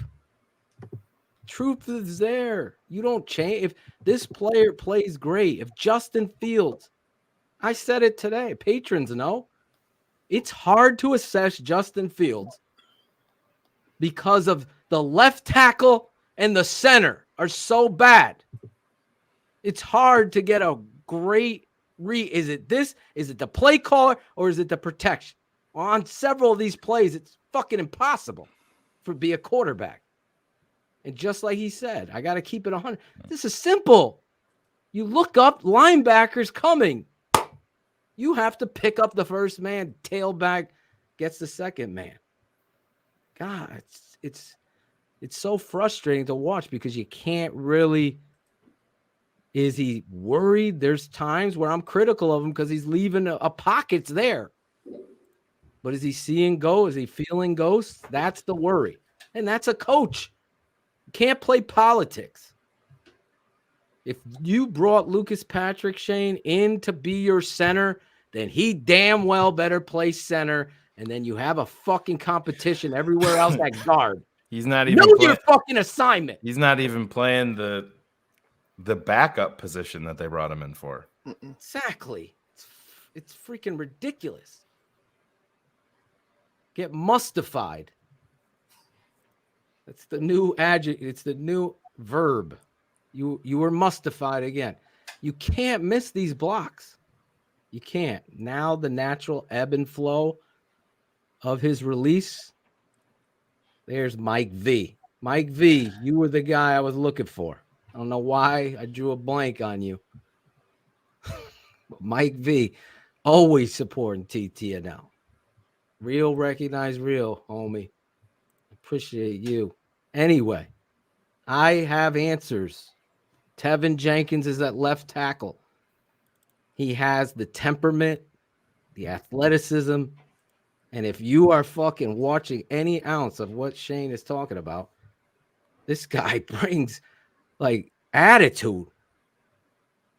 Yeah, I was like, so mustified. I was like singing it. Like, can we block and pick this shit up? Oh my God. I felt so bad for Justin, honestly. And then there's only so far. There's only so far you can go over. But again, I know you've heard this network. I've said it, and people take shots at Olin has his opinion. I have mine. I've said it right to his face. Whoops. What was that? But I feel like, the proof is in the pudding. So Jenkins, Leatherwood at left guard, center is Patrick, right guard. You're having a competition. Schofield, Zach Thomas, Jatari Carter, Dieter Eisland. And then right tackle is Borum. That right there is your line. Musty could be the backup center. He's got to get stronger upper body. And obviously, you got to get a number one receiver for this kid. He needs another receiver. But there's so much to get into in regards to the show. I don't want to just skip over the moment that was. If you just are tuning in and you missed Jarrett Payton, I mean, that was probably in the top 3 all-time TTNL interviews, in my opinion. Just an emotional time. He looked back, and he also talked a little bit about the future for the Bears, and I really trust. I came away even more with more respect for Jarrett because he kept it 100 on the Bears right now. He kept it 100 on the Bears right now. Some guys in the media in connections with the team might fall into politics, but I had so much to ask him about how he mentioned it, Shane, politics with the Bear. Wow, what happens if we have to cut him? Why are you worried about that? You don't worry about that. You know what I'm saying? Like that's I almost get part of the conversation because you want to be. It shouldn't dictate. It shouldn't dictate drafting decisions. But right. I think if you're being a forward thinker, it's definitely a conversation that you should have. Because imagine you remember back in the day, the Bears brought in Brian Urlacher's brother, Casey, to be a fullback. And there was fucking people out there that thought that this dude could fucking play. He couldn't fucking cut play. him. They cut, right. But I get what you're saying, but you're not in the same. I think it's healthy to have that conversation. I am the coach. Initially, it shouldn't dictate. It shouldn't brought him overrule in. talent. Right. But exactly. But the Bears have had this happen too many times. You have documented Ted Phillips invading the opportunity to trade for LaDainian Tomlinson. We have had to fight blog boys for years. You guys don't. Yeah, we're sunshine. We're rainbows. Ted Phillips. That's not me talking. Ted Phillips does not do anything with football, we've heard. And we would fight all the time. Yes, he does. He's involved in it. He's been involved in making some political choices, money choices. And it's affected the product. And I will tell you the truth. My Uncle Sam Rutigliano, the Bears offered him to be the head coach before Ditka. I've never told this story before, but I'll tell it tonight in honor of Jarrett. And he had to think about it because he got railroaded by the owner of the Browns and Marty Schottenheimer. And he had to think about whether he was going to coach on the NFL again and be the head coach. Bears offered him the job straight up and Buffalo. He had 2 offers to be the head coach. And one of the things in his mind, and this is early 80s, was the ownership of the Bears. And he's like, I have to think about this. Are they going to follow my lead in regards to the groceries and players, that the type of players he wanted? And he sat out. Obviously, Ditka took the job. You know, the rest is history. But as we're talking about it, he says to me, there's a guy within the Bears and has been known for years that invades what people realize the Bears could be. And he's a bean counter, was what he said. And I was like, who? Ted Phillips? And he's like, and that is all you need to know. This is known throughout the league that this guy might have helped the family make money, but they're not helping the Bears win. So the ultimate thing, and listen, I don't know Ted. I don't know who he is. Maybe I'll meet him someday. I won't hold anything from him. I just know when you have those types of people, whether they be in the high school or they're in college, they're administrators that don't understand the importance of sport. They're like, everybody should win, or there's more value to losing. There's more lessons learned in losing than there is winning. Those are the guys that will hinder you from being successful when it comes to winning. Because at the end of the day, are we writing stories about the 0-16 Lions? Is there a movie going to be made about them? Anybody? Are we going to do a documentary on the 0-16 Lions? No. It become a punchline, a joke. We don't admire losing. If we lost to the British, oh God, would we be championing that? No. Right? Did we get upset when the Germans bombed Pearl Harbor? Yeah, exactly. Our version of The Office is better. Our version of The Office. My God. Logan. As much as I like Logan, he lives in a contrarian world. That's where anything opposite of me. I know Logan. I hate mint chip. I'm sure fucking Logan loves a fucking great mint chip ice cream. I'm certain that. I'm a mint chip fan. Just might as well use toothpaste. Oh my God, you're a pistachio guy. Pistachios. What? Pistachio's not on my top. It's not my choice. It's not my choice. I like it, but it's not the one I'm choosing. Breaking news. The tape never lies. Network breaking news.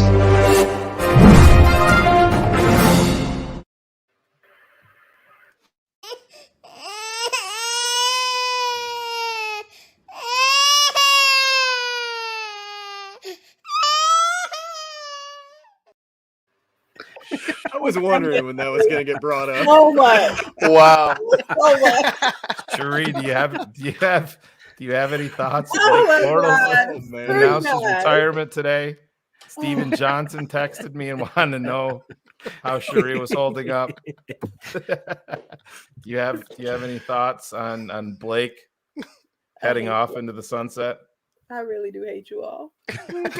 Don't hate all of us. There's only one person. You started it in the chat. What did I did? What? In this morning's show. I didn't start it. I have no idea until they told me that he was. Fuck yourself. You Carl. I'm like, Thank you, Carl. Cherie must be upset. Actually, you should be happy. We were actually going to close the show with it, but Yeah, exactly. I figured it'd be better to get your live reaction rather But than the hit an crazy end thing is broadcast. most of the fans don't know the backstory on the Blakeboard. We'll just keep. I think it's better that way. We'll Yes, just- I prefer it that way. Okay. We'll leave it as if you know, then you know. If you don't know, now you know. Speaking of Blake Bortles, we got somebody waiting in the green room back there. We don't have a TTNL intro for this guy, but I can say this guy has been a family member since There's one we right started. Here. You want me to play? Huh? That's just fucking rude. That's just rude. Creepers. I love that drop. Oh man, I fucked up. No, it's not Claudio. But listen, this guy, in all seriousness, has been with us since the day we started and has been a champion for the network as well. I wasn't referring to him being keeping it 100 of Mike V, but this guy has helped us with the tailgate and everything. He's also, as we say, TTNL is family. It ain't bullshit. It's the reality of truth. I'm proud because there's some nights Shane could tell you, I could tell you, I don't want to do the show because there's so much going on in my family.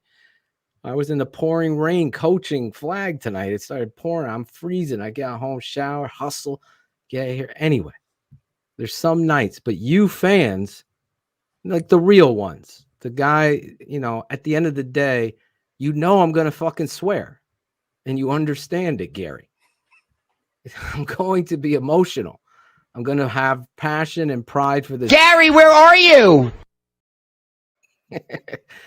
Just like this guy expects me to do. Real quick before you bring him out, Gary's exit from our Patreon. There's like a little exit interview. Exit interview. Yeah, Yes. where they ask questions. His was an all timer, but it's not the fucking worst. It's not the worst one. Today is the got worst lately. one, right? Got a couple of them. Yeah. Today was the dumbest thing. I love you guys for telling the truth about how bad things are, but I can't fucking take it anymore. I'm like, okay. Even though you're right. Yeah, even though everything you're you're saying is right, but everything I can't. is so negative. I mean, it's warranted. Don't get me wrong. So I gotta go. But I'm like, okay. How am I gonna win?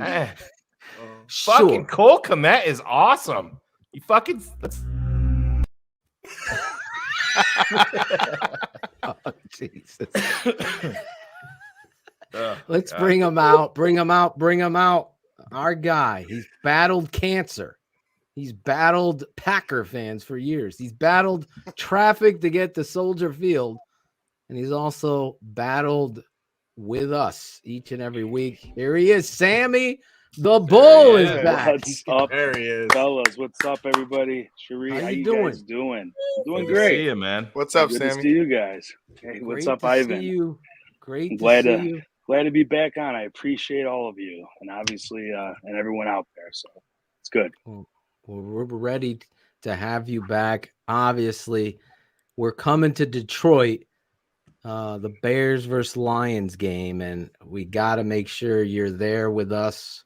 Of course. I know you offered the bar again. We haven't set up the plan yet, so We'll figure it out. We'll We got figure it time. out. We got time. Figure it out. The Midwest for sure. For sure. We'll figure sure. it out for sure. Figure Me it and out. Shane are like animals. Like, guys, where the fuck is the podcast? Is it up yet? Bratcher, Jackal, have you sent out the promo? We're planning. Not it exactly over how it went. Oh, you want all the podcasts? You want all the shows? Nope, just a select few every other week. We're good. Nope. Jeepers creepers. Arch Oh, man. Manning shot. Acevedo, get on the Jeepers Creepers shirt. Come on. We I need know. It Christ. should have been done 2 weeks ago. CHGO will have one out tomorrow.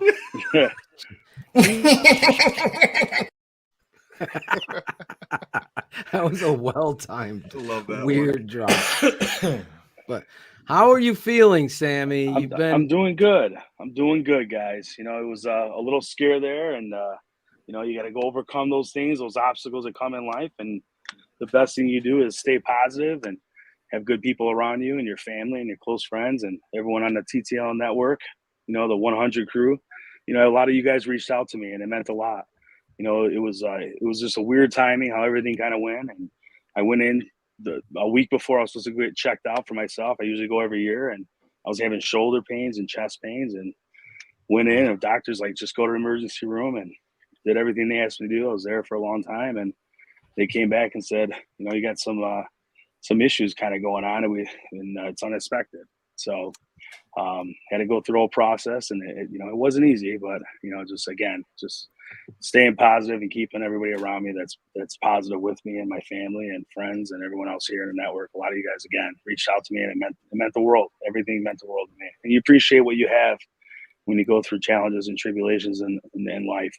So again, I want to thank everybody personally, and I told Phil, I got to come on. I got to thank everybody that reached out and and keep you guys around. I know it meant a lot again. So thank you. Perfect night for you, as Beautiful. Benjamin Ricketts is putting it. Your shirt, you know, in all honesty, I can't imagine. I've said it to Shane. There's levels of you're dealing with the news for yourself, your health. Shane's dealing with his son, the C word, fuck cancer. Once you hear it, no matter what level it is or whatever anyone could ever say, it's a scary plight, and you got to fight. You got to fight. And I ask all of our fans every week to send positive energy. I'm so glad you're with us. I know Bullets brought it to my attention because I'm like, where the fuck is Sammy the Bull? Did we get him upset? Did one of my rants piss him off? What? Fuck no, you know me. Come on, I'm right next to you. I'm right with you, buddy. Bullets personally reached out to me a lot, and I wanted to personally thank him. I mean, he's been there every other week. Hey, how you doing, Sammy? How you feeling?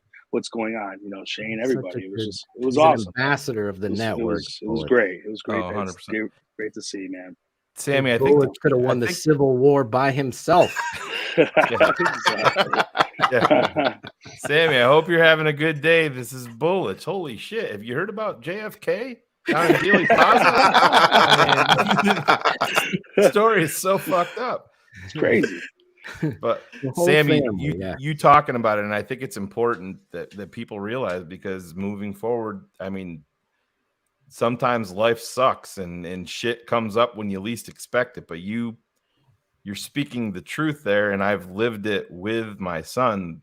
The power of positivity and remaining positive through the fight is really what it's all about. It really is. And I've said myself, I am the biggest baby in the world. And it's a testament to you. It's a testament to Spencer Cox, to Riley Marsaw, all of you guys for being able to maintain the positive outlook through it. Because as you well know, brother, there's some bad fucking days.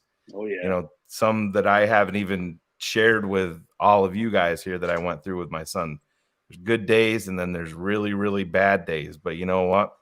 The clock turns, the sun comes up, and you're like, all right, I'm going to attack this day no matter what. So thank you for saying that and continuing that message, because no matter what, if you're having a bad day, like I said, there's always going to be another day tomorrow that you can attack and make it better. And if you stay positive and attack it head on, like the guy on your shirt there, you never know what can happen.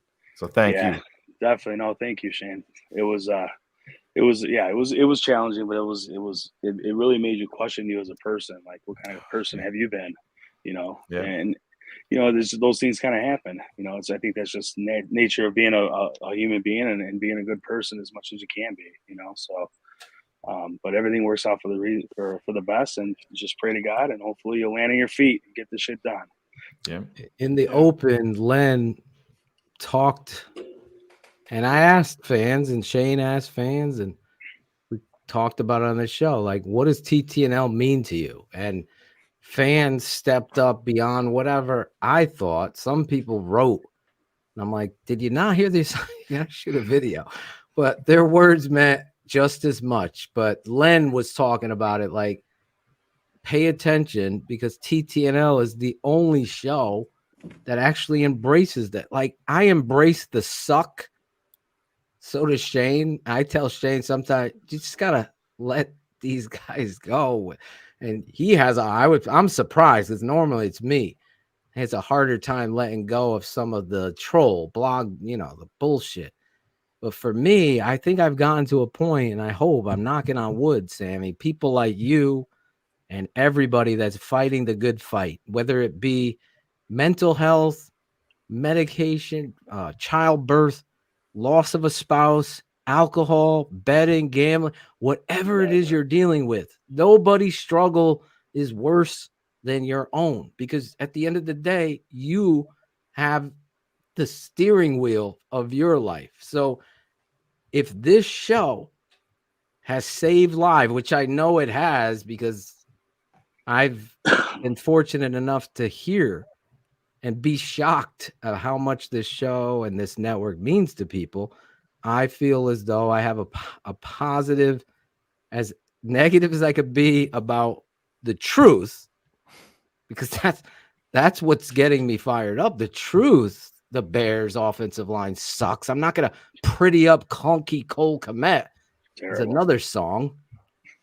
I'm not going to pretty it up. It's going to be Cole decides. But you fans have decided to come and check with us, and we always bring it to what Len said. You guys matter. So does the vulnerability of this network, this show, wherever you're stationed or living, and we have no bias. I don't give a shit what color, what nationality, where you were born, if you played, didn't play. I just embrace the positive and the energy of debate and truth and wanting to solve the problem. It's like Olin said, Olin gets a lot of shit. He's 100% right. We debate because we care. On some shows, they don't care. I'm like, why do people watch this shit? Like, I can't do it. I cannot watch some of the shit out. I can't watch some of these dudes like Ivan and Jackal and other people, Cool Kennedy. People will send me clips of people breaking down tape. Just Ryan Cox is the king of this, just to get me upset, because I'm not going to say any names. They don't know what the fuck they're talking. And it's so misleading to the fan. Now, I could be wrong about something. I could be wrong. It's rare to happen. I'm that confident in it. But I put it out there. I'll fuck up a name here and there because my eyesight sucks and I'm doing it on my phone. I'll be like, fuck, I got to go back and edit. I called him Lucas Patrick. It was white hair. And I'll be pissed about it. But at the end of the day, football is the key. The sauce, as I said, is you fans and the vulnerable truth. As long as you guys understand that, you'll always be a part of this show, this network. People like Sammy and that reach out to us with your stories, they're important to us. And I know I'm on a rant, but I wanted to say it tonight before we get right into Bears because there's some asshole out there. Talk Bears! The fuck? Okay. The Packers are always going to have their quarterbacks. The Bears are going to have to face them twice a year. And before we went live, Adam, it's like you can put 2 losses on the Bears schedule there whenever it comes out, but I stand behind every one of my 87 teeth when I fucking say that. I say that out loud. Oh man. I think the best point you made about that clip, I'll just keep it honest. You know, Nick goes out, says that I can never get down with that kind of thinking. Just like I told you, I can't. Losing Phil, you and I, isn't a thing that I right, and it's just embrace. Whatever. They're very popular, and they've built a big brand off of that. But my point is, and I understand people can change their mind, but when you're going to go out there and make fun of the Bears for being a shitty franchise and losing, and oh fuck, they're playing the Packers. They're in the same fucking division. Everybody knows that, but oh, they're playing the Packers twice. They're done. Yeah. Game comes around the night before. Who does Nick pick? The Bears are going to pull off the upset, everybody. There's no validity in you're going from one end because this is what everybody's bagging on the Bears. So, hey, two games on the schedule. They're done. All right, Bears fans, let's go. Packers time. They're done. They're going to win. I wanted to distinguish because I know we keep saying that. Like, you know, we do predictions, and sometimes we pick the Bears to lose on any given week. But there's a difference from picking the game based on what we've seen as opposed to before any snap was played. He was already saying, yeah, very true. They're gonna. So that's. I just want to make sure we distinguish the two because I don't want people coming at y'all to be like, well, y'all picked the Bears to lose. When yes, from week to week, based on what we've seen, we will say, okay, the Bears may lose this week, but we're not. When the season kicks off, already counting losses. When the schedule comes out, the draft hasn't taken place. There's a whole bunch of stuff that hasn't taken place. That's why I always laugh at strength of schedule. You know, people are like, Shane, we're fucked. Bears have the new patrons are like, guys, are you going to do a prediction for the? And me and Shane, we don't do that. We don't even know what free agent. We don't know what draft, how they're going to draft. We don't know. Here's a prediction. I love all. Trade. Well, it's important that we get these things on the open all the time on this show. We keep it 100. I made a special tribute to the show and the characters of the show to try to give a taste. I said I'll play it at the end. I was like, no, we're going to transition to talk Bears right now. But before we do that, I'm going to set the stage. This is what Keeping It 100, the Tape Never Lies Network, from its inception until all the characters are on it. I hope you guys enjoy it as much as I had fun putting this together. I think I only missed one person that actually has a show, and I didn't put him in there. But needless to say, it's a new show. Here we go.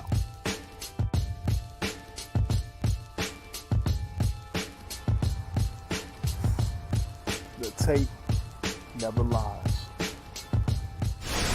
Hey, fuckers. This is Brian Erlacher, and I'm keeping it 100 on the Tape Never Lies Network. The tape never lies. TTNL, the tape never lies. Tape never lies. Are you friends with Adam Rank? I am. Come on. Phil. Could you hear me? You guys know the tape never lies.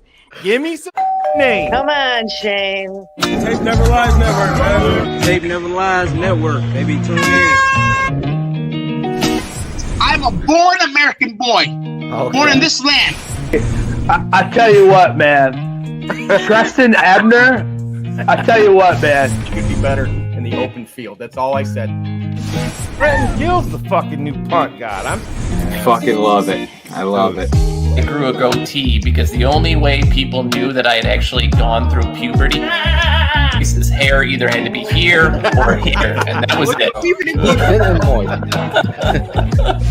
These guys will tell you the best abilities is availability. Best ability isn't availability. It's accountability.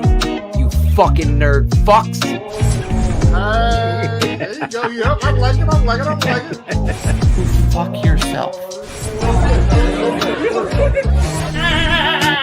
Blame it on the bubble wrap. I love all. Jim Larison is faster coming out of the end zone than I see Ebner. It's pretty true. I mean, that's true. The tape never lies. Yeah, exactly. Who's gonna rise up? Jeepers creepers. I'm good. I'm feeling good about this week, man. I'm excited. Yeah! And when we go, I love all. That's gonna get old. Good, man. That's good. More podcasts we listen to during the season and during the off-season. Network, baby. Sure. Have you watched The Matrix yet, dude? The tape never lies. So, man, I fucking fucked up. But The tackle did the grave digger on my ass. I was like, Oh, man. Claudio hired him to draw logos because he's unemployed. Ours was also supposed to be named after Dionne Warwick. That's so strange. Give me some fucking names. you know how cold it is here, guys? I'm doing this for you. I'm doing this for you, you know. I got it up. Watching the Tape Never Lies Network, but her face can't. She gotta work that ass for daddy. Oh, work that ass for daddy. Yes. there it is. That's what this network is all about. I will take a mini bow. I'm a born American boy. Born American No matter boy. what he says, it's fucking gold. If you go back and watch, every time. if you go back and watch the Super 16 poll show, I was watching it live, and Zorich did his milking the fucking goat Thank sound. God. And I'm like, fuck, I gotta That's go back hilarious. and pull that. So I pulled it, and I immediately sent it to Phil. Phil's live on air, and he fucking hits play, and Zorich is like, "What the hell was that? What was that noise? Yeah, right. What was that?" No, we're only doing a show. He didn't know we were just literally getting ready to nuke him with that noise. But oh my god, it's so great. Zorich is. I forgot to shout Zorich out to Jarrett. He told me to say hello. Zorich is just one of a kind. He's just an amazing human being. Such a good Great guy. dude. And he's got right, Cherie. He's got such a great sense of humor. That was like a pleasure to do that and get everybody's personality. I apologize to Eric Kramer. I didn't have any Eric Kramer great drops yet, so I got to get one of those. But I think I got everybody that talks on the show. We got to get a Ron G graphic. Vargas has got one of them saying I have 274 clips. He's a very nice dick that any woman would love. Then let me do what I hired to do. Oh man. No matter what, Angelo always brings a smile. He goes, I still am on your show. He wanted some Guys. What is Michael it that Michael Jackson had to leave the Jackson 5, but I'm ready to come back. I don't see any residuals. I just listen. We're very if I could just get just a little something, maybe $1,000 a week, you know, just a little something. I know my worth. No, what? Oh man. Oh, I love it. But yes, Great. TTNL, I hope you enjoyed that. We'll play it on the way out, but let's play this as we get everybody to eat.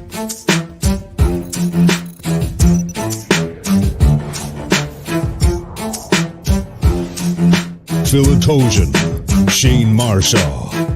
The Tape Never Lies Network. A bear up, a bear down. It's Draft Dr. Phil and the smartest man around. A bear up, a bear down. It's Draft Dr. Phil and the smartest man around. A bear up, a bear down. It's Draft Dr. Phil and the smartest man around. A bear up, a bear down. It's Draft Dr. Phil and the smartest man around. A bear up. This week, Draft Dr. Phil and Shane Marshall, the smartest man. Bear ups and bear downs of the week. Yes, we play the game. Bear up is the best players that we thought. Who did you think was a standout? Bear down is the opposite of the fight song in the stadium after every score, whether it be field goal, safety. People forget safety gets you points or a touchdown. The Bears play the fight song. We're going the other way. Last week we started with me. This week we're going to start with yeah. Hey, real quick before Bratcher picks everybody on offense. I know, right? I'm not a hype. Right. Just want to share with everyone. I didn't do the breaking news drop. Patrons got the alert earlier during the show, but right before we went live, they announced that former Bears general manager Jerry Venisi passed away at the age of 80. He was the GM for Super Bowl 20. So thoughts and prayers out to him and his entire family, but somebody that, played a significant, huge role in Chicago Bears draft history. Yeah. Look at those draft. We'll have to do a little pop-up reminder of what he built. He built the lines. Yeah. I'll tell you that. But anyway. All right, Jackal, do your thing. Or I mean Claudio 2.0. Whoa. Yeah. Whoa. Oh, wait. Whoa. Yeah, I'm sorry. Whoa. Yes, Jackal. They're down for me. I'm gonna go with I'm gonna go Cole Kmet. Still looking slow to me. Fucks up everybody's audio. I know. Why does it do this? Something, yeah. There's something up with that. But now he's good. Yeah, I'm gonna say Cole Kmet again. He's still getting off slow. He just doesn't look like he's with it yet. I know he's a second half of the season guy, but it's god awful watching him play football right now, guys. So that's my bear down. Yeah, Cole just doesn't look fluid. The fact that they made him third down twice. They threw a bubble screen and they threw a screen pass to him, Shane, at the goal line. Gotta stop with the screens to him. Like it's just please. Oh my goodness. God, awful. Ridiculous. The slowest guys on the team. He just doesn't twitch. Yeah, it's not even that he's slow. It's like you're expecting a refrigerator to run through an obstacle course. Shit's gonna fall over and it's not gonna be clean. But yeah, I don't understand it. Listen, the reality of Cole Kmet, I have to blame Getsy for those play calls, trying to utilize him like that. Say what you want, Bullets going ballistic over Getsy, but that's a feather in your cap. If you've decided in this situation, I'm going to get it to him on a bubble when he has trouble getting going. Like, it's to what you're saying, Shane. It's not like he's not fast. He just can't get going. He's not like that. That's not his role. I don't know. I'm trying. He's never been that dude at any point. He's rumbling into the seam, throwing the fucking ball there, but he has to start running. He's not sprint. There's one play, and I think I put it on our YouTube. If you're wondering, it's in the goal line. It's third down in the red zone. It's the one where they ran the same play they did against the Browns with Pettis. He's going to press to the inside. He's going to the post, goes back to the cone, right? Cole just decides Justin's going there. I know this. I know the body language of someone who's saying, my quarterback has just decided. No, you fucking sprint behind that fucking linebacker and get to the front cone. Make yourself open. Mm-hmm. He didn't do it. It infuriated me watching it as it's getting me fired up now. It's a great point. You didn't take the layup, but clunky Cole Kmet is what we're calling. Until he proves us otherwise, I want to see Cole be great. Again, I think fans, Cherie, don't quite like they just knew here. Like, we're not stealing other people's analysis. We don't do that. We don't go into the pressers and have a full-on fucking conversation like we're smarter than you as fans. That ain't going to be my thing. What we're going to do is break down the tape how we see it. You see it different, that's good. We'll bring you on the show. Show me your analysis of Cole Kmet different than what I'm saying. I'm just saying it in a funny, creative way because I inspire change by making fun of somebody I don't want to be made fun of. I'm going to change. That's all I'm saying. Ivan. My bear down for this week, it's going to be Kyler Gordon. He continues to be outmatched. I know he's young. I know they want to have this trial by fire, especially with their rookies, because they believe in him so much. I mean, it's clear as day. Definitely Like a lot of fire. Yeah, he's yeah, that's no doubt. Exactly. I mean, he's really struggling, and they're allowing it to happen. I know they have like you could tell that Eberflus has like a soft spot for him. I mean, obviously he's spending a lot of time with him, but he's just not doing the job right now, regardless of, if he's a rookie or not. He's going to be my bear down for this week. It's one of the most critical. It's one of the top 3 critical positions on this defense. And I still believe in Kyler Gordon. I think that they've put way too much on his plate. And that doesn't make him a bad player. Sometimes we've used this analogy before. It's like trying to feed your baby with a shovel. They can be hungry. Just try a fucking spoon, give them a little bit less. It's not going to be as messy. And it's a big part of this defense. And I believe in the player. I just think that he's not ready for that. And people are like, oh, you don't get better by sitting on the bench. Sometimes you do. It's not, the Peyton Manning talked about he never wanted to sit on the bench. He needed to be, the trial by fire. He needed to make the mistake so he could make the adjustments afterwards. You heard Mitch talk about that. You heard Justin Fields talk about that. I get better with reps. Not every player is like that. And right now, to me, Kyler Gordon, honestly, Phil, and you can speak on this, to me, he would almost be better outside because he would have less of a responsibility. Again, it goes back to the coaching. I agree. I'm there. I've said it. I know I said it before anybody said it because we did it on X's with the O's before the season start. And we said, I'm a little concerned about him playing inside because they're going to ask him to play outside and then his head's going to be spinning. And that's exactly what's going on because there's no questioning the athletic talent. There, a kid, even Brisker, has not tackled like Brisker tackled. Brian Urlacher talked about his first NFL stuff. They're thinking. They're thinking too much. Way too much. Way too much. Thinking. And that coaching staff has a job. Keep it simple. Keep it fucking simple. Stop with this. Put him outside. You lost your best corner. Put him out there. Put one of these veterans inside at corner. I'm all for 22. Play nickel. Guy's not afraid to tackle. Exactly. No, we've defended him. He's playing for a job right now. That's what Vildor's doing. And people get off Kendall Vildor. I mean, there's still people out there that are saying this dude needs to be. I'm cutting him. Like, even last year, Phil, we talked about it. They're end of the day, this is the professional football league. It's the best of the best.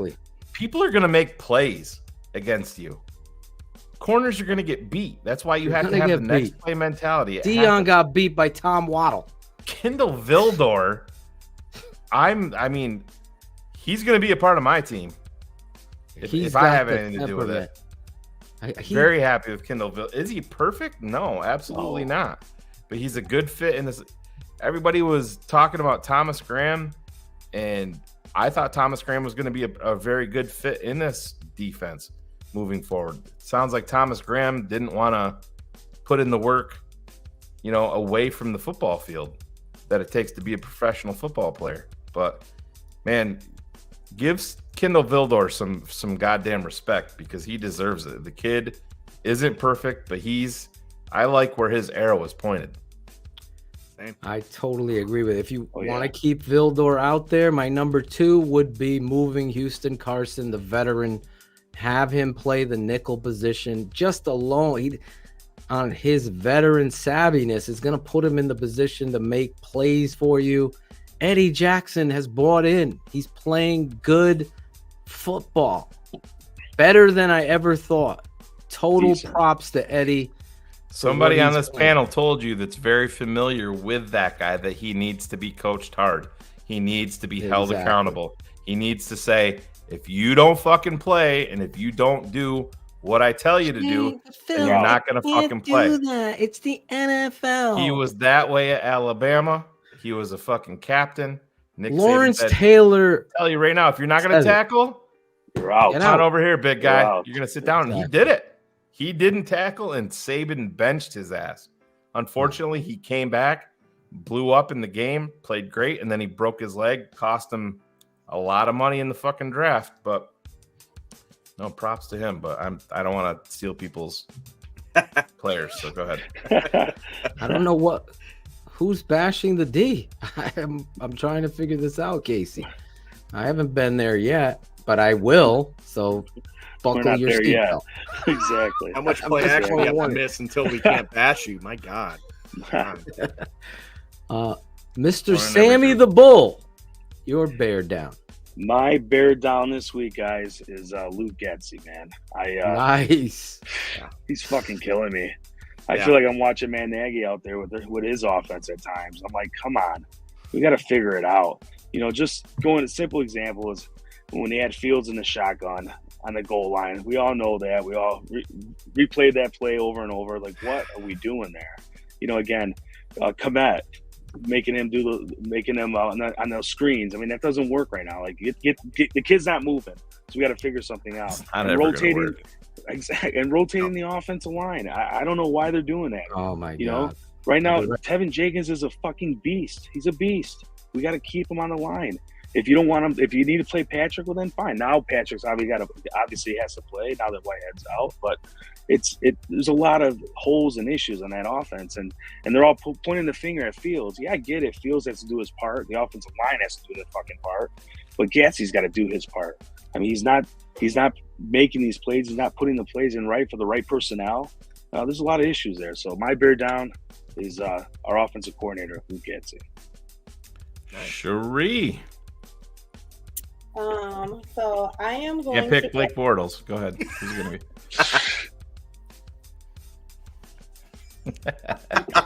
No words. She hates me. I love balls. I hate you so much because I care for you guys. No, my pick is going to be somebody that we were so excited to see starting this week, and to see him come out and just basically shit the bed like he did, the muff punt. My bear down is going to be Bayless, because that was not what we were expecting. His new name is All Hype. One job. One job. One job. One job. For him, one job. So, Bayless Jones is my bear down. It's tough. People, we've talked about it on here, and I understand it, and I don't want to keep on repeating myself. I still today, if the draft was right now and I was calling the shots, Velus Jones is not my pick at 71. Just not. And I'm just being honest. Cars and I talked about it a little bit. I understand people get intoxicated by the speed.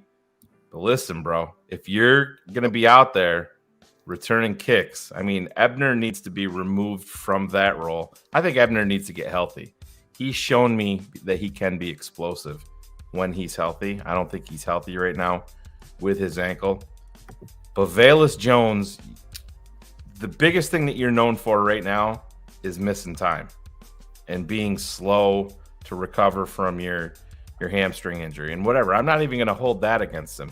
Hammies are crazy, and it's everybody is different, and if you don't get it 100%, then you can ruin a season. But he's played in 2 games on the field as a Chicago Bear, and he's put the ball on the carpet both games. The first time he touched the ball as a Bear, Seattle game, he fumbled. A lot of people forget about that. Yep. Say what you want. The Bears are down by 8 points. Whatever. This is the fucking NFL. Shit happens. You can who knows? Anything can happen. Velus took that away from. I mean, there wasn't a fucking person around him, and then the dude still had time to jump on the fucking ball. And it's just, right now, I put him to the side, and in my mind, I'm like, I am done with the hype surrounded by. There was people, you watch this offense take off just because of the speed of Velus Jones. Didn't look any different to me. Didn't look any different to me. Oh, he's going to be awesome on return. Fantastic. He fucking sealed the game for the Giants. Yeah, we were down by 8. Percentages that we went down and got a touchdown and got the 2-point conversion minimal. Well, he made it 0 by muffing the punt. You got a job, catch the fucking ball, and go about your business. This dude has got so much hype, and it's unwarranted. He's showing it. Meanwhile, Larry Mayer's up there saying whenever he's going to start seeing reps at wide receiver on his chalk talk. Like, catch the ball before you even get to wide receiver. Catch the punts first, Larry. Come on. Yeah. Put that in your fucking Is that lunch. your Bear down this week? No, that was Cherise. I just went off on a rant. Okay. Yeah. No, I agree with it. We all agree with you. Thank you, my guy Cam, pointing out. You know how I felt about Romeo Dubs, taking him in the 3rd, the 4th. I see what he's doing over there, but it is what it is. Velus, at one point, if you're in the NFL, you got to make the catch. If you're even in the vicinity of nerves, then you throw your hand up and you fair catch the goddamn thing. But Phil, even to that point, you and I exchanged texts immediately during the fucking game. He had that one return. The dude throttled down from fucking first gear. I'm like, what the fuck? I'm like, where? Yeah, it was crazy. I'm like, it looked like he was going to start, and then he just throttled down. And then remember the Giants Angelo on his fucking linebacker. fun bus when he came in on his little mini bike? That was Velus. Yeah, pulling in. Just like, no, it's a good. It's. Listen, rookies are going to drop punts. I get it. Sure. I don't know if I blame the coach for putting him out there. With Pettis has been sure-handed. You're in a critical situation. I'm. This isn't hindsight. I'm telling you the God's honest truth. Comment of the night. This is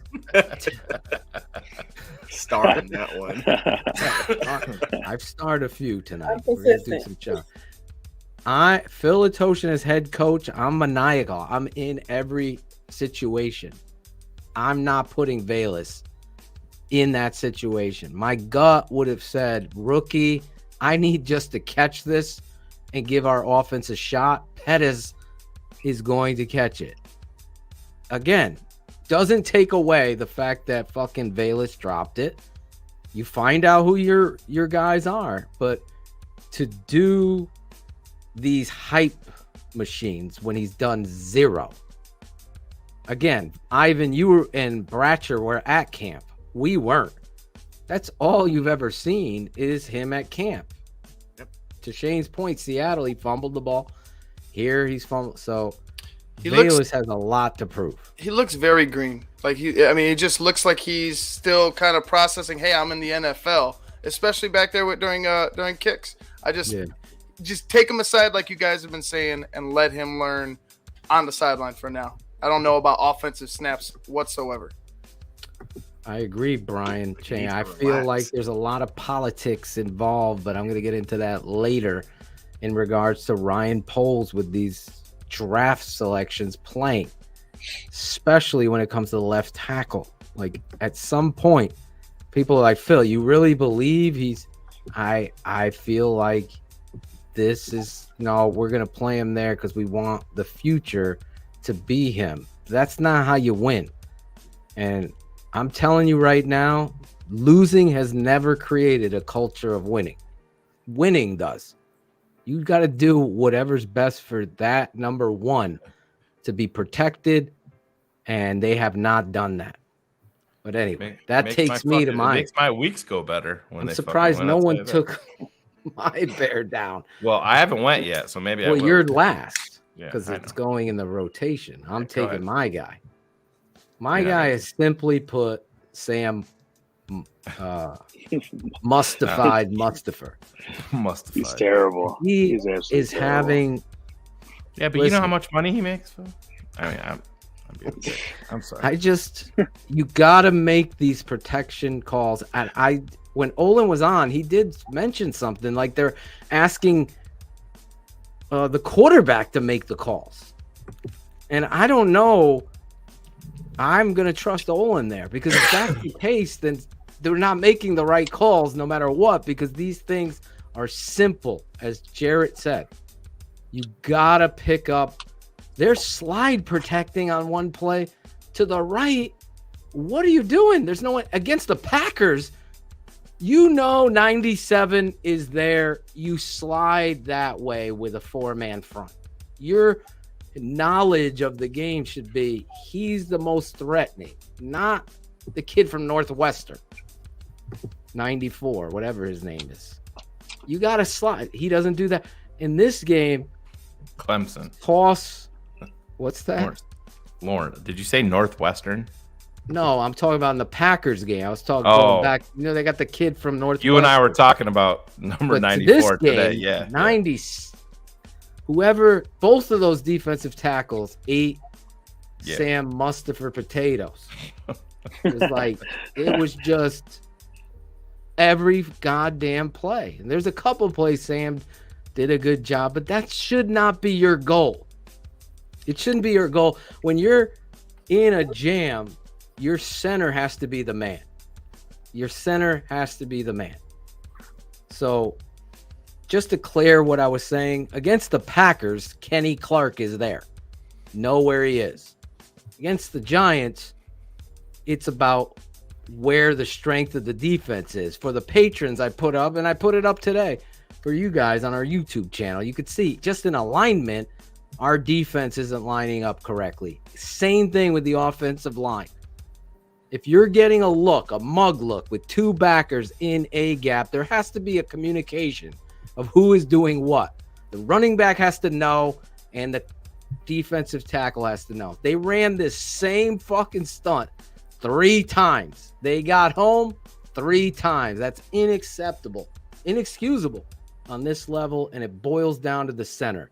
And if Eberflus is going to come out here and praise Sam and praise this, it's the same old political bullshit. You got to go out there and hold players accountable. You don't have to call him a bum. I'm not saying that. It's got to be better. It's got to be better is how you verb it, how you word it. What's going on up front is not acceptable for us. He doesn't have to kill anybody. I know that makes you nervous. I probably would never get hired in your staff or your coach because I don't mince my words. At the end of the day, winning in the NFL, in a league where they play for pay, that's the only thing that matters. Sam is a detriment right now, and it's becoming a national. Even Trent Dilfer, Alex Acevedo sent me his breakdown that he was on 670s. I agree with some of what Trent was saying there, but the one thing I agree is exactly what Jarrett's saying. You can't win at quarterback if you're getting pressure up the middle. Tom Brady can't. Rodgers can't. It's the shortest distance between 2 points. Quarterback, center. Think about it like that. Sam Mustafa, you're my bear down this week. I guess that leaves me, and probably people that know me know where I'm going. You come out and you have a big performance on defense, 16 tackles 2 weeks ago. Oh my God. Yeah, Roquan. I don't want to hear. I don't want to hear anything about a $20 million contract. 3rd and 6. Roquan Smith. The play. The fucking play. The fucking play. Exactly. That is what gets you paid within the top 3 linebackers in the NFL.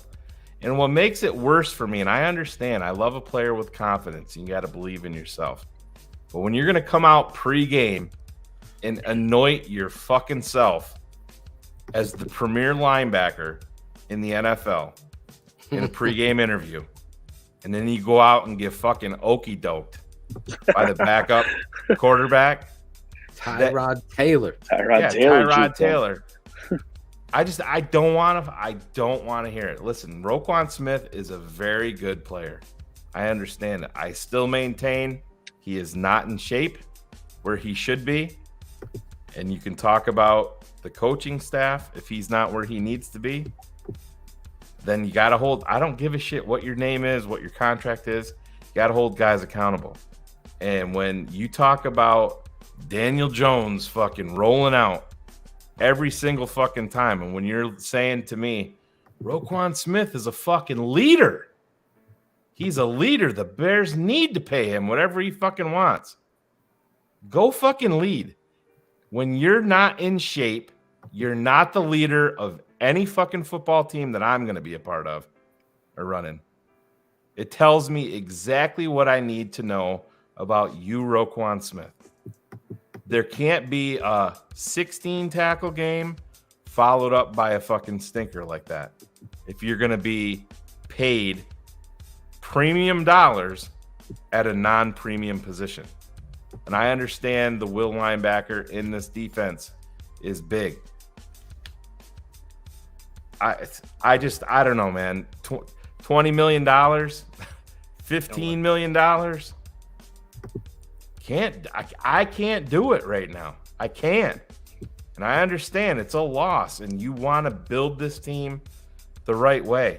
Roquan Smith has made some plays. He had a couple of nice tackles in this game.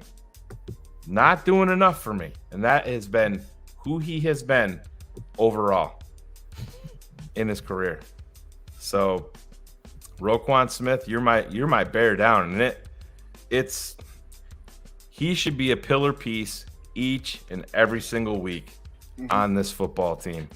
And I'm still not seeing enough. Phil, when we see this dude, how important is it? Talk to the listeners as a fucking coach in a cover 2 defense to maintain gap responsibility in this defense. Exactly. It's fucking everything. And guys, next time you go out and watch, just watch Roquan. There's times that he's fucking completely fucking lost. Completely. They all seem to be. He's not the only. Well, I think we give an honorable mention to Nicholas Morrow too. He didn't have a tackle to the second half. Yeah, no, Morrow, I get it. All the linebackers. I don't even know how they're lining up. I said I'd talk about this later. Let me say it real quick. I showed you guys the patrons. Yeah. You have tight end wing. That Sam linebacker, or if you're playing how they're playing it seems like they're playing loosey-goosey. Everybody could be the Sam. Everybody could be the Will. Irregardless, if wing and tight end is to your side, you got to come up because you're the edge defender now. If you're lined up, stacked behind the tackle, and you got a tight end and a wing, you're fucking destroyed. Smoke. No one, your whole outside is open, and that's exactly what the Giants did. And here these guys are. I'm like, this is like JV football on defense. I couldn't believe it when I saw it, and we'll get into more detail on the tape with that. But again, some of it is coaching, but to your point, when the biggest, the stars shine brightest at night, you got to step up and make that play. You can't have Tyrod Taylor spin and juke you. You got to pull his ass down and get them to punt earlier, but I get it. Now, let's end with some positive, Shane. Your bear up. Go snaking back. Jesus. You know what? Make this impossible for me. as boring. I've been thinking, guys. As boring as this is, I gotta give the guy. It's Badgley, the kicker. Ah, man. That was everybody's, I think. Yeah. That was my guy. But to me, the move And they cut him was today.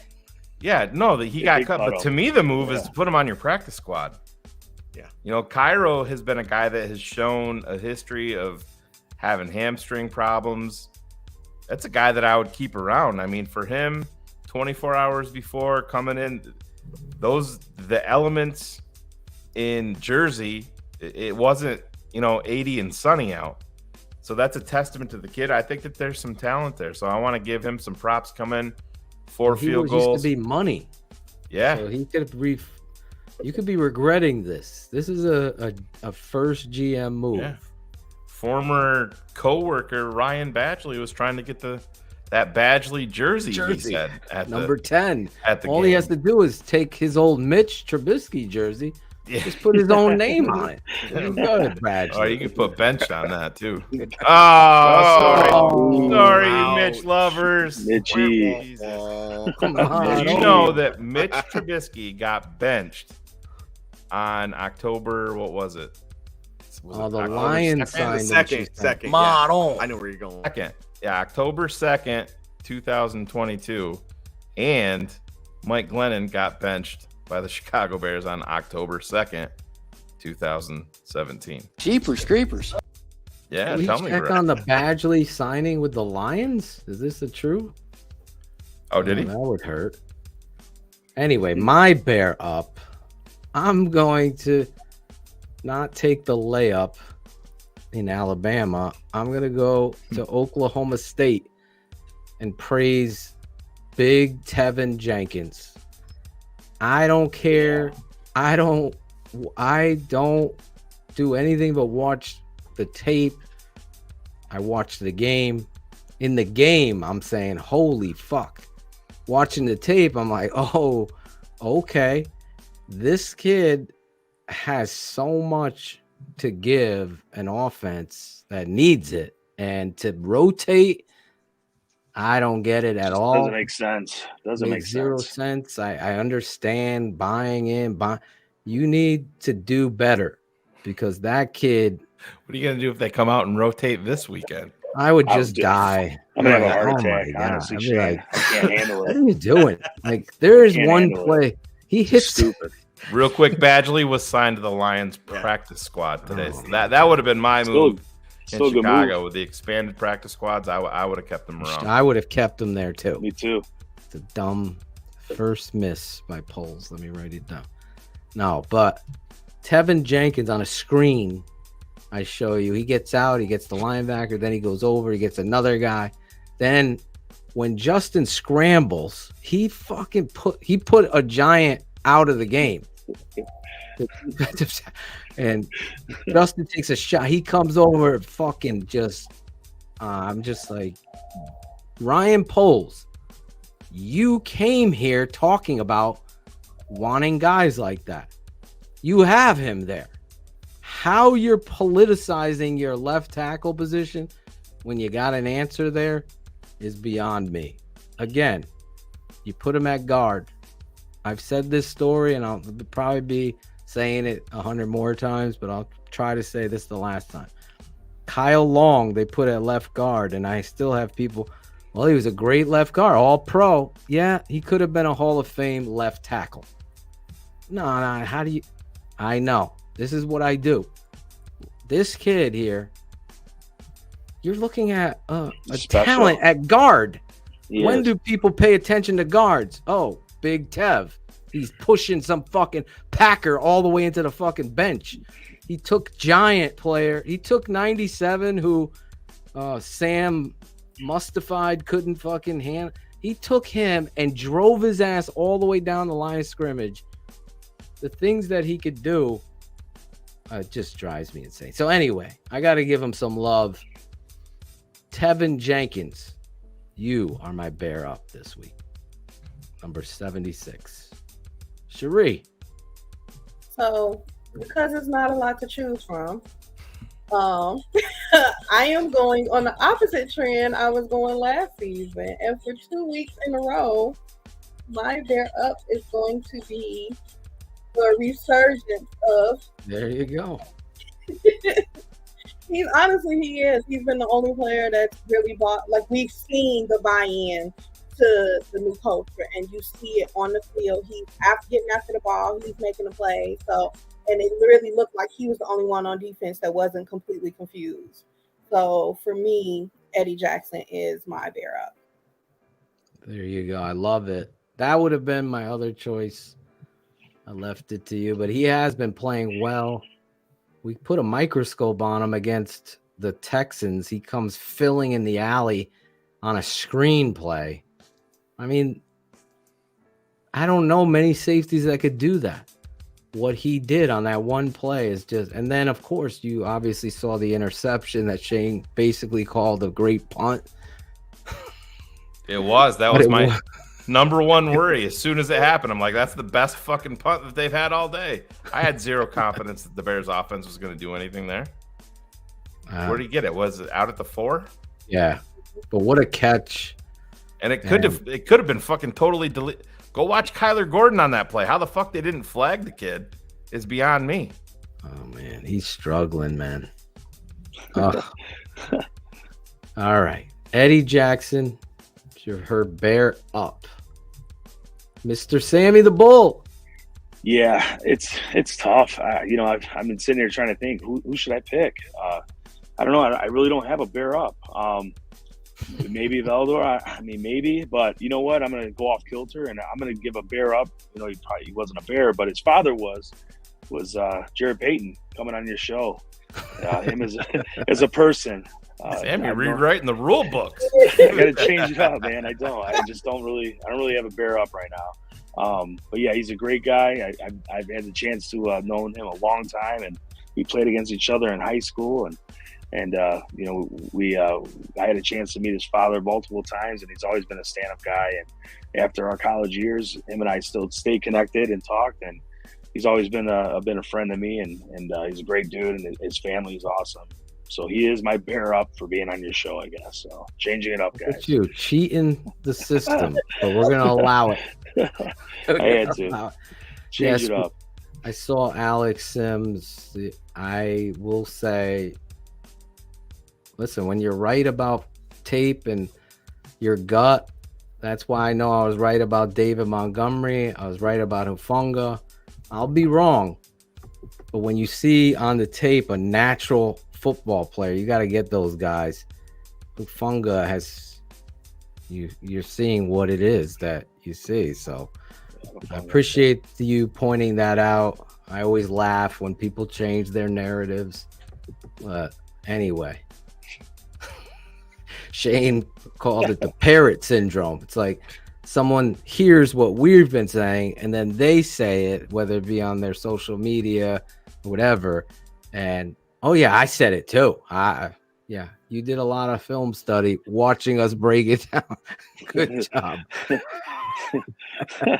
I gotta keep it 100, man. Ivan Vargas. Yeah, my bear up this week is going to be Darnell Mooney. Like There targeted 5 times. There you go. Targeted Mooney 5 is times. Fuck caught over 4. Bratcher. Fuck Bratcher over, so that's even better. Patrick Look, he did what he had to do. I know a lot of the yardage came on one play, but that one play he had to make an extension and make the catch, and he did the job. So I'm just gonna go ahead and give him it. He did his job. That's all I can say. I wanted it to be the quarterback, but there's still a lot to be said and a lot to be had with him. But Darnell Mooney did his job when his number was called for the most part. 94 yards on 4 receptions. He's gonna be my bear up this week. Made a great catch. Ivan, piggybacking on Mooney, man. A couple weeks ago after the game, we like to stick around and hang out and talk in the stands until they kick us out. And we were walking back to our car, and Mooney was out there by himself with one of the coaches practicing with only maybe 200 people in the stands watching this guy after a fucking game practicing. That shows you what this guy's about. And they need to give him more opportunities because he's going to make it happen, but just get the ball to him. Yeah. Yeah, the one ball I broke down, remember the ball going low? Yeah. And they had to challenge it. It was on Mooney. He rounds his route.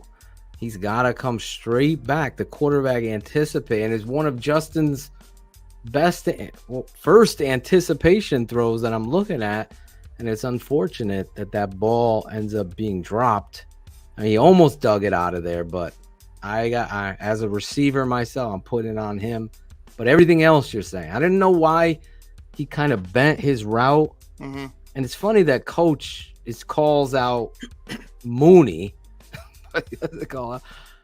I don't know what coach is talking about. He's running through the seam on the play everyone's talking about where Justin could scramble up, see Mooney, hit him, touchdown. Mm-hmm.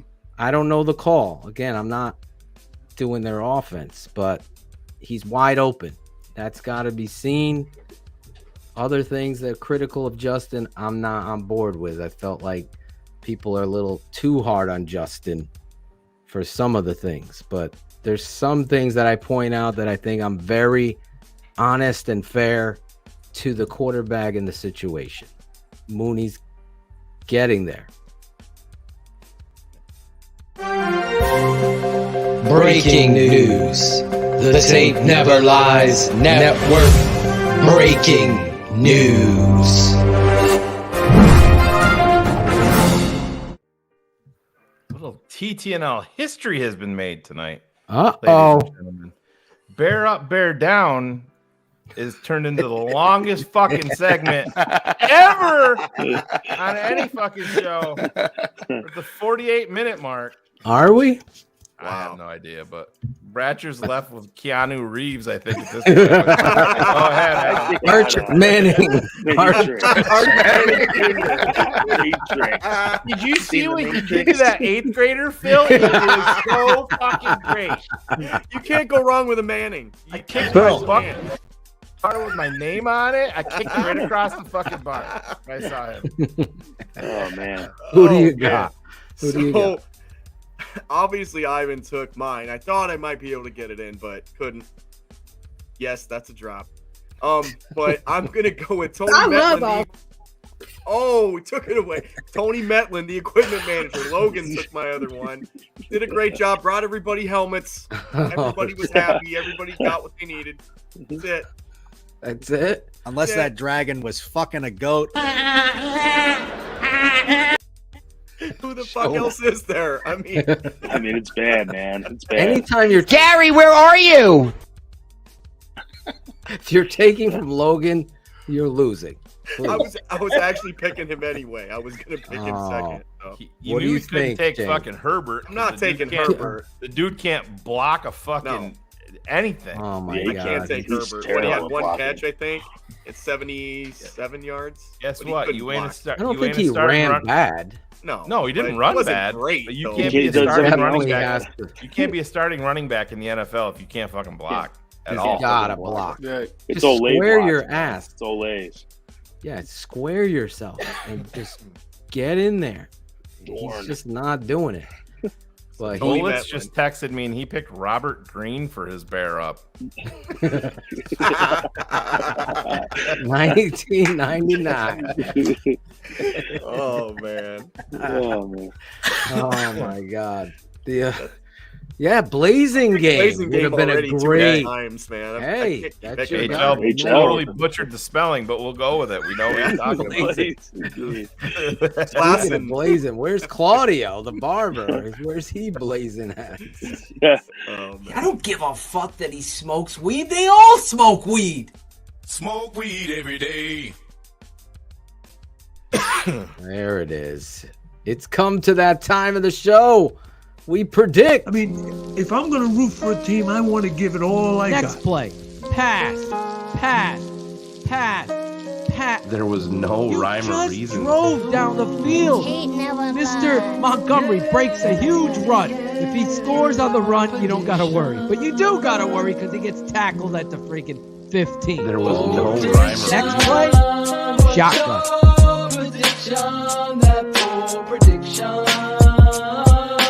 The tape never lies. Bold prediction. What's your What's your prediction? So, man, I fucked up. Yes. What is your prediction? Let's go around. We do the prediction of the game and your bold prediction. I don't think anybody has predicted the right score yet this season, nor has anyone hit on their bold prediction. So we'll see. I think we may have a clean fucking sweep with the win-loss this week. That's what I'm feeling. Same. Is there anybody dumb enough on this panel? Let's see. Let's go. Let's see if we can find out. Gary, where are you? Don't be negative. Oh my God, you guys are so. I mean, don't get me wrong. It's totally warranted. I get it. They fucking suck, but I can't hear you say it over and over again. Did someone put it up? I need somebody to lie to me about this team. Yes. Come on. Just rainbow. Come on. Just lie to me. Just pretty this pig up for us, please. Rashawn Salam can't run in the fucking mud. He's a mutter. He's a mutter. He's a mutter. The top of your fucking class. Yes. Speaking of top of his classes, You guys don't watch my show. let's start with Ivan Vargas. Ivan Vargas. We didn't do Cherie's segment. No, we'll do it after. All right. After this. Then shout outs and then good night. All right, I'm going to go ahead and pick the Minnesota Vikings here. Yep. I'm going to go ahead and say 27-12. 27-12. Just about the same. Just about the same. I don't expect anything better. Those weird numbers, right? Right. They're good at the awkward numbers. I don't expect much of field goals. I don't expect much of I expect much of the same that we got from New York. I don't expect them to stop the run by any means. I think Dalvin Cook and Madison are going to have a big game. Also, like I said, you got a guy in Kyler Gordon that is in over his head right now, and you got a solid receiving core with the Minnesota Vikings. One guy might be the best receiver in the league in Justin Jefferson. So I think, without a pass rush for the Chicago Bears, Bears are the bottom half or bottom even quarter for sacks in the league. So I don't trust anything the Bears are going to throw at the Minnesota Vikings this week. I'm going to go with that with the Vikings. Bold prediction, Dalvin Cook has 3 touchdowns. Ooh. Speaking of pass, how is strong Travis Gibson not starting?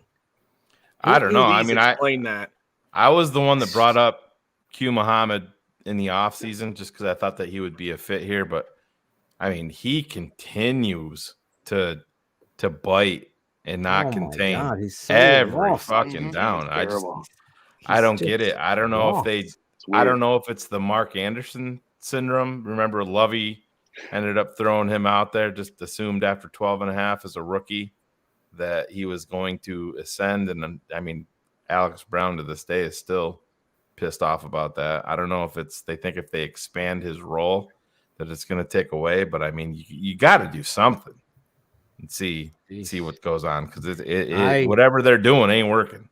Travis Gibson and Quinn should be starting. Yeah, I don't think he should. I know a lot of people have been talking about Dominique Robinson. I do not think that he should be starting. No way. That's going to be not good. Robert Quinn has been getting held. Robert Quinn has been this close to 4 sacks. I'm not worried about Robert Quinn. I am worried he shouldn't be. He's going to be a Muhammad. former Bear in a couple more weeks. Yeah, we'll see. He will be. Yeah, probably. Yeah. Let's go to Sammy. Yeah. Sammy the Bull.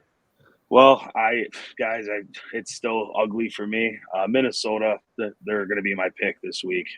With Dalvin Cook and the way they run the ball and the wide receivers they have, that core, the Bears got a lot of challenges on that D line, and I don't think they can stop the run at all right now. As we've been talking, as Ivan just mentioned, it's going to get ugly. I think it'll probably be 27-17. They're not going to cover the spread. Spread's +7 as of now, so. There's hope, guys. That's my prediction. That's 27-17. And what do you have your bold prediction? Bold prediction. Well, I think Quinn might have a good game. I think he might be able to have a couple sacks. So let's see if Quinn can step up and make that happen.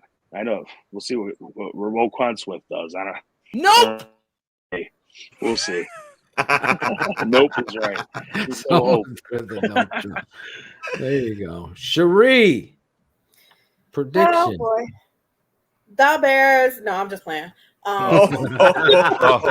Logan just took his shirt off. He's up there rubbing his nipples already. Yeah, we're gonna get boat raced by the Vikings. I really am not feeling how Ivan for the last 2 weeks have kind of been on point, close in our scoring, because I think that the Vikings are going to get about 28 points, and we'll probably get 15. And if Cairo is healthy, those will be all of his points. Yeah. So my bold prediction: Cairo come back and kick 5 field goals. I don't know. I have nothing. Man, BHL is gonna be fucking lit. Oh, five Santos field goals. Oof. Can't wait. We got to score in the red zone. It wasn't like they weren't in the red zone. 3rd and 2. Again, we're running fucking on 3rd down. They ran right into the fucking teeth out of shotgun. And the next 3rd and goal, they're 3rd and 6. They try to run screen to Cole Komet. Screen. Come on. We got to do something. You got to put up that one. You and I texted about it live when it happened. That one, they handed it off to Herbert, and if he would have, it's the last. It's 3rd and 2. He bounces left. It's a fucking. Yeah, I put it up for the patrons so they could see it. I didn't put it in the YouTube one for everyone to see, but 100%. They're running. Obviously, they're opening up, and your job is to read the hole. And Herbert got a failed grade. He normally has a good feel. To his credit, this is where he excels. He just didn't see to bounce back to the left. He's in the secondary. It's one of those he's definitely getting the first down. If the defensive end fights through Braxton, which he may, he gets him for a gain of 6 or 7, but it's first down. He just went right into the B gap, and the rest is history. Anyway, my prediction: Minnesota and the Bears always play tougher. This situation is weird. I'm going to be closer than people think. What? 21-14 Chicago. I'm not. 21-14 Minnesota. Nope. Nope. Nope. 21-14 the Bears. Keep it closer than people think. Justin Fields throws his first touchdown pass of the season. He hasn't thrown one yet, Shane. Did you know that? He hasn't?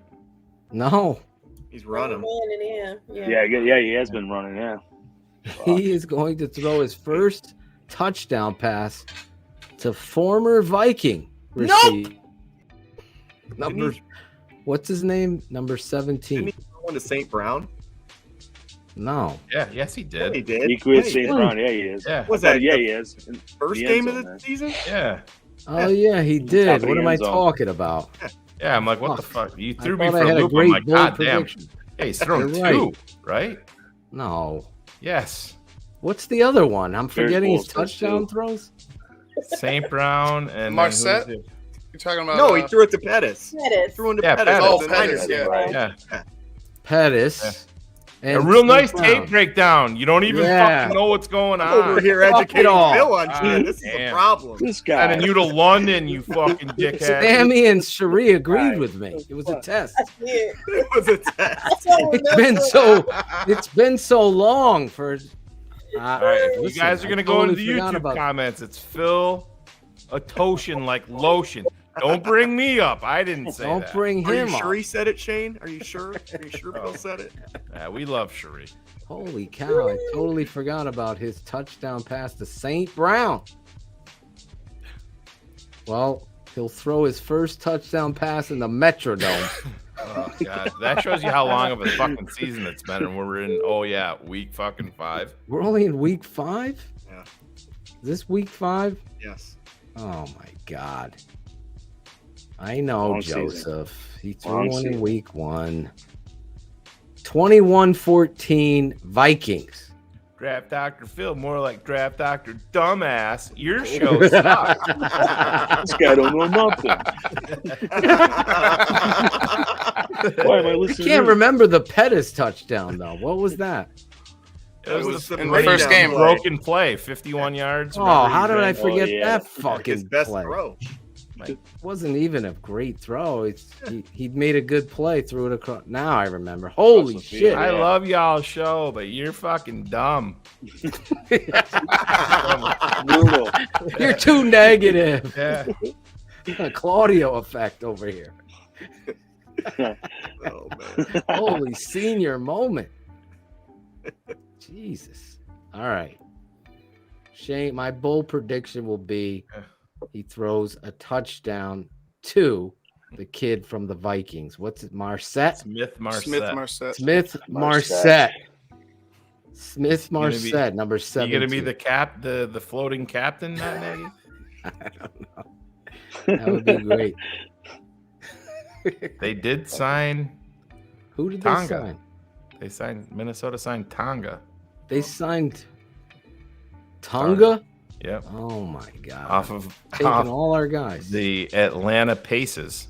The Atlanta Paces? Yeah. And Emery's? Yep. So that leaves me, and you guys are going to love my fucking score because it's going to be Minnesota 34, Chicago 13. 34-13.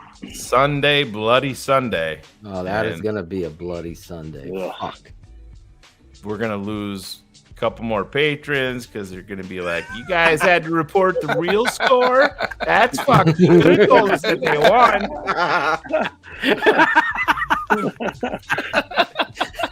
We got this asshole out here saying Justin Fields hasn't even thrown for a touchdown pass. He's You guys don't know nothing. How dare you tell the truth? Girl on He's the staff 2-2, like for balls. God's sake. Breaking news, His orange boys. shirt, Bratcher. He's fucking eating noodles during the show. Yeah, 34-13. Vikings win. It's going to be a long day in Minnesota. I'm never afraid of Minnesota. I'm still not afraid of Minnesota. I just think that the Bears are in shambles. I don't think they have a direction at all. And I am with Jarrett Payton. I am still a believer in Justin Fields. Yeah, he's got warts right now, but I think that he can get there. It's I didn't think it was going to be this bad, but it's pretty clear at this point. Talking about the surrounding cast, and I'm not talking about Herbert and David Montgomery, but the wide receivers. I mean, end of the day, St. Brown is a number 4 or number 5, and if other than Darnell Mooney, if everybody, I mean, Velus Jones is going to be here, but I'm just saying, out of all of the 1-year rentals, if St. Brown was the only guy brought back next year, would that be a shock to any of you guys? It wouldn't be. They're going to be the Pringle. I have zero interest there. I mean, look how much people fell in love with Tajay Sharp for one fucking catch. That's the problem with Bears fans. And Isn't he on IR? He could be coming back. No, they released him. Coming back, They released him. They released him from IR. Oh, they did release him. Yeah. Yep. So I mean, I just think I was hoping Tajay Sharp. I like Tajay Sharp. Obviously going to be a major overhaul there. My prediction, big overhaul at wide receiver. Yeah. I will say this. My prediction, Velus Jones. Fuck no. No. I will say this.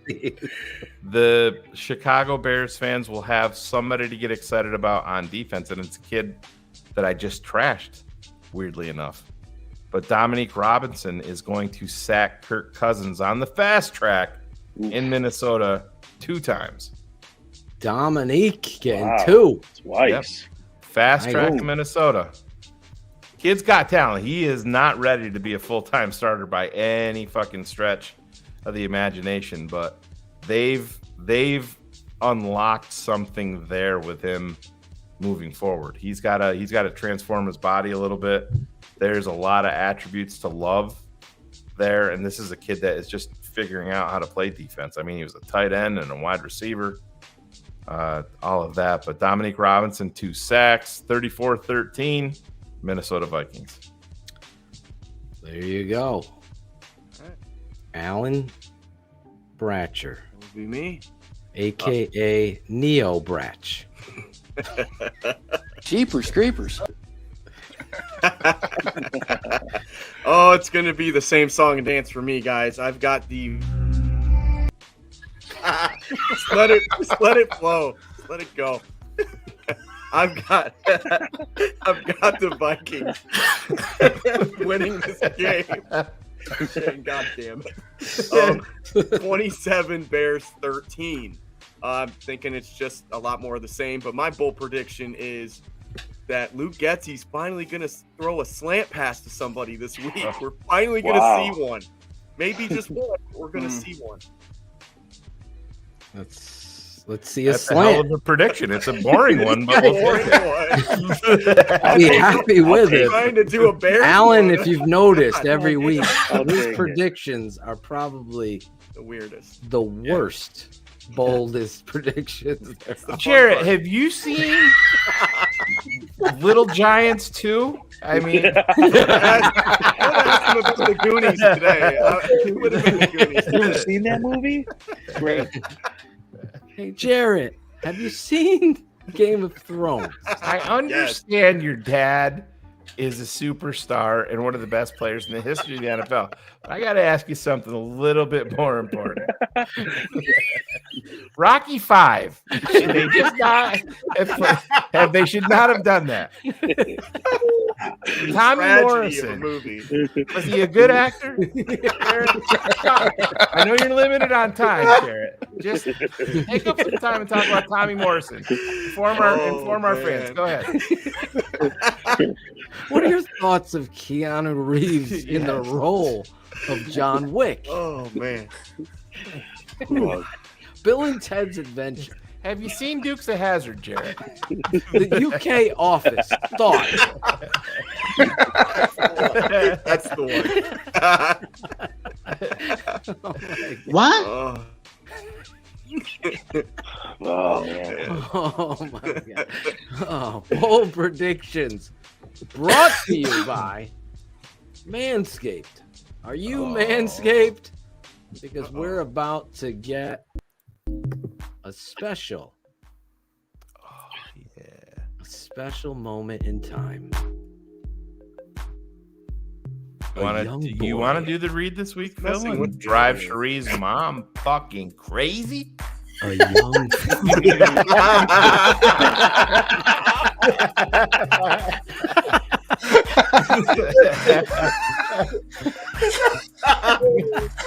I don't know, but that one. Someone put it up. I got it up. A Cherie, young he girl. hasn't accepted my Facebook friend request I yet. know, I'm probably gonna text tomorrow. A young girl struggling in life finds Manscaped. How tall is your mom? Cherie, how tall is your mom? She's 6 foot. I mentioned that. I was gonna look up to her. Are you That's serious? Whoa. Yeah, my mom's 6 feet. Oh, shit. My We have mom to and my make this dad are happen. both tall, and I'm only 5'8". We have to make this happen. Hey, Cherie's mom. My name's Draft Dr. Phil. That's gonna be nice. Then let me do what I hired to do. Where did Bratcher go? I don't know. He Mom's dropped a off. 6-footer, really? Yeah. How tall are you, 6 Cherie? foot. 5'8", she said. You're My 5'9"? mom's 5'8". My mom's 6 feet, and my dad's 6'2", and I'm 5'8". Wow. Nice. The game has changed. The Manscaped game. Oh, Oh, yeah. Who turned it down? Or is that on its own? It's on. It's looping. Oh, okay. Yeah. There we go. You ready, Cherie? I'm ready. Are you a fan of hairy balls? Absolutely not. Definitely not. Cherie, You ready Bring for it. Philitoshin to be your stepdad?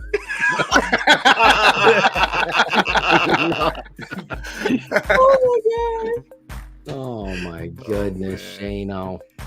See, no one gets the balls broken more than I do. Yeah, it's true.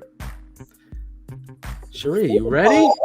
I was gonna say, speaking of balls, welcome to Fresh Ball Fall. It's the season of pumpkin spice and making sure your crotch looks nice. That means sipping cider in the fall breeze and using Manscaped products to trim your balls with ease. That's right. Today's show is How about that retro. Manscaped is company here to make sure that your foliage is anything shedding its excess leaves. Heck, even Mother Nature knows it's time to lose the excess clutter for fall. Join the 6 million men worldwide who trust Manscaped by going to manscaped.com for 20% off with plus free shipping with the code YOKO. Oh gosh. It's a great one. Manscaped. Whether you're brand new or already with us at Manscaped, you can use the crown jewel of care for your family jewels, the Platinum Package 4.0. With this glorious package, you can align your entire hygiene routine all in one swoop. Inside the 10-part Platinum Package is everything you know and love about the Performance Package. Plus, some shower goodies included to elevate your grooming game to platinum. The Lawnmower 4.0 body trimmer and Weed Whacker nose and ear hair trimmer feature proprietary advanced skin-safe technology to protect your delicate parts and holes. Both are waterproof, so you can keep escaping even as the weather's changing. And don't think just because it's getting cold that you ain't gotta still maintain. Just maintain. Jeepers creepers. And y'all not wearing what was it, the Hoochie Daddy shorts? Oh yeah. Daddy Those old coaching shorts. It's gray sweatpants season. And y'all European swimsuit. Better have some grooming going on. I rock my jorts. Oh my god. All I'm saying is, even in gray sweatpants, y'all need to keep it tight. Even in gray sweatpants. Keep it Manscaped. I still can't believe Cherie's mom's 6 feet. Wow. Hey. How do you feel about that, Phil? Nothing has changed. I love Cherie's mom. Thank you, Phil. And I'm going to clip that just for her. Yeah, thanks for that. In addition to shaving, you can now completely upgrade your shower routine with the Ultra Premium Body Wash and Ultra Premium 2-in-1 Shampoo plus Conditioner. You'll have your skin and hair feeling hydrated and smelling fresh. Don't forget to apply their aluminum-free Ultra Premium deodorant. And don't worry, it's not pumpkin spice. It's a cologne quality fragrance. But we shouldn't save a signature scent for our pets. Use Crop Preserver, Ball Deodorant, and Crop Reviver Ball Toner to make sure your go-to smell is top shelf and not sweaty balls. Manscaped even threw in 2 free gifts to their Platinum Package 4.0, the Manscaped boxes and the Shed Travel Bag, both specially made to hold your goodies. Get the Platinum Package this fall. These products are guaranteed to be hits for your dangly bits. So that's go to manscaped.com and get 20% off and free shipping with the code YOKO. That's 20% off with free shipping at manscaped.com when you use code YOKO. Manscaped, clear out the leaves. It's your tree trunk's time to shine. Clear out the leaves. It's your tree trunk's time to shine. Manscaped.com. Use the promo code YOKO for 20% off. Let them know Cherie sent you. Get that free shipping and 20% off. Manscaped.com. We appreciate those guys, our partners here, sponsoring this show. Keeping it 100. Brought to you by Manscaped.com. If you're interested in also being a sponsor on the #1 Bears show on the planet, please reach out to Shane, Cherie, Ivan, or Jackal. I don't trust Bratcher. He'll negotiate the deal wrong. No, Really? I got it up. Definitely don't get in touch with Claudio. We'll have 27. Yeah. So man, I fucked up, but for sure. Okay. 67 logos for each one. Yeah, we'll have a bunch of logos. Speaking of logos, it's that time of the show that some people actually love the song but hate that it's.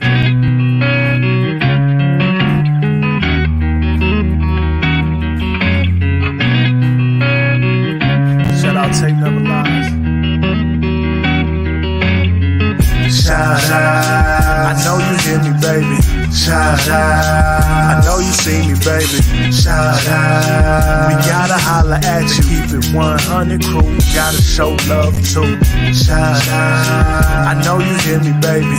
Shout out. I know you see me, baby. Shout out. We gotta holler at you. Keep it 100 crew. Gotta show love too. From the fans in the stands to the follows on the gram. Thanks for your support, showing love in the DM.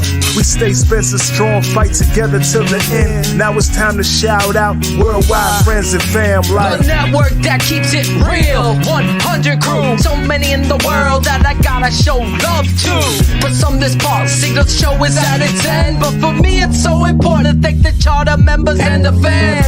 Built the network, speak the truth through the tape. Never run around the truth, no narratives we create. Set them straight, no bubble screen on 4th and 8. Claudio Jane getting nervous cause keeping them up too late. That's it, no more to say to get the shot of vital. But hurry up cause the postman's getting homicidal. Shout out. I know you hear me, baby. Shout out. I know you see me, baby. Shout out. We gotta holler at you. Keep it 100 crew. Gotta show love too. Shout out. I know you hear me, baby. Shout out. I know you see me, baby. Shout out. We gotta holler at you. Keep it 100 crew. Gotta show love too. The network that keeps it real. Sense is strong. Oh, this is Claudio the Barber. Yo, this is Claudio the Barber. Yo, this is Claudio the Barber. Yo, this is Claudio the Barber. Yo, this is Claudio the Barber. Yo, this is Claudio the Barber. Oh, this is Claudio the Barber. This is Claudio the Barber, and this is Shy City Sports Keeping It 100. Listen, it's Jesper Horsed's world, and we're just all living in it. Oh, this is Claudio the Barber, and this is Shy City Sports Keeping It 100. I see you serious. This is Michael the fucking killer right here. All right? Never mind. Take him off. I can't even understand him because of the mask. It's done. Take it off.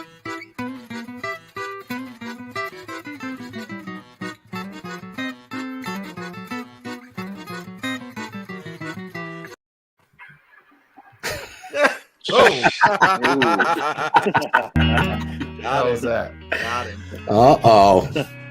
Shout outs. We missed Claudio the Barber. We shout out first with the guy who took his place.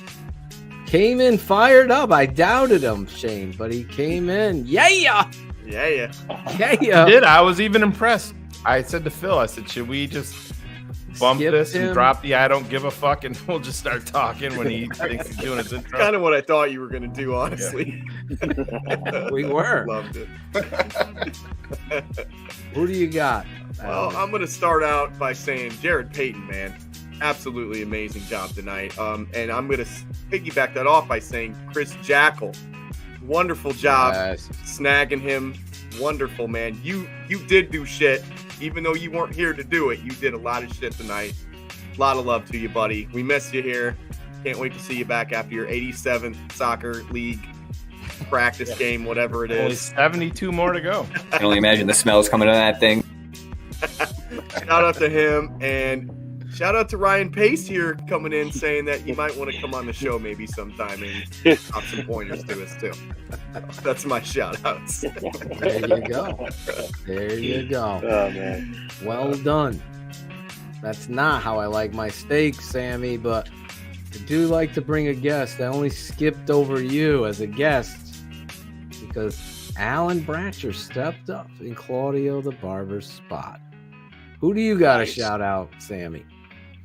I just want to shout out everybody on the show, man. I really appreciate the love coming from all you guys, every single one of yous. And again, appreciate everything. It meant a lot. And thank you from the bottom of my heart, man. For real. Phil, it's awesome. And I look forward to meeting everybody at the draft or at the tailgate show. Yes. We're going to set this up. We're going to get that going again. We're going to get it going. A yearly event. I'm looking forward to meeting Shane face to face and seeing everyone else's beautiful face there. So let's make it happen and let's bring a big Bears win. Hell yeah. Can't wait, man. Thank you.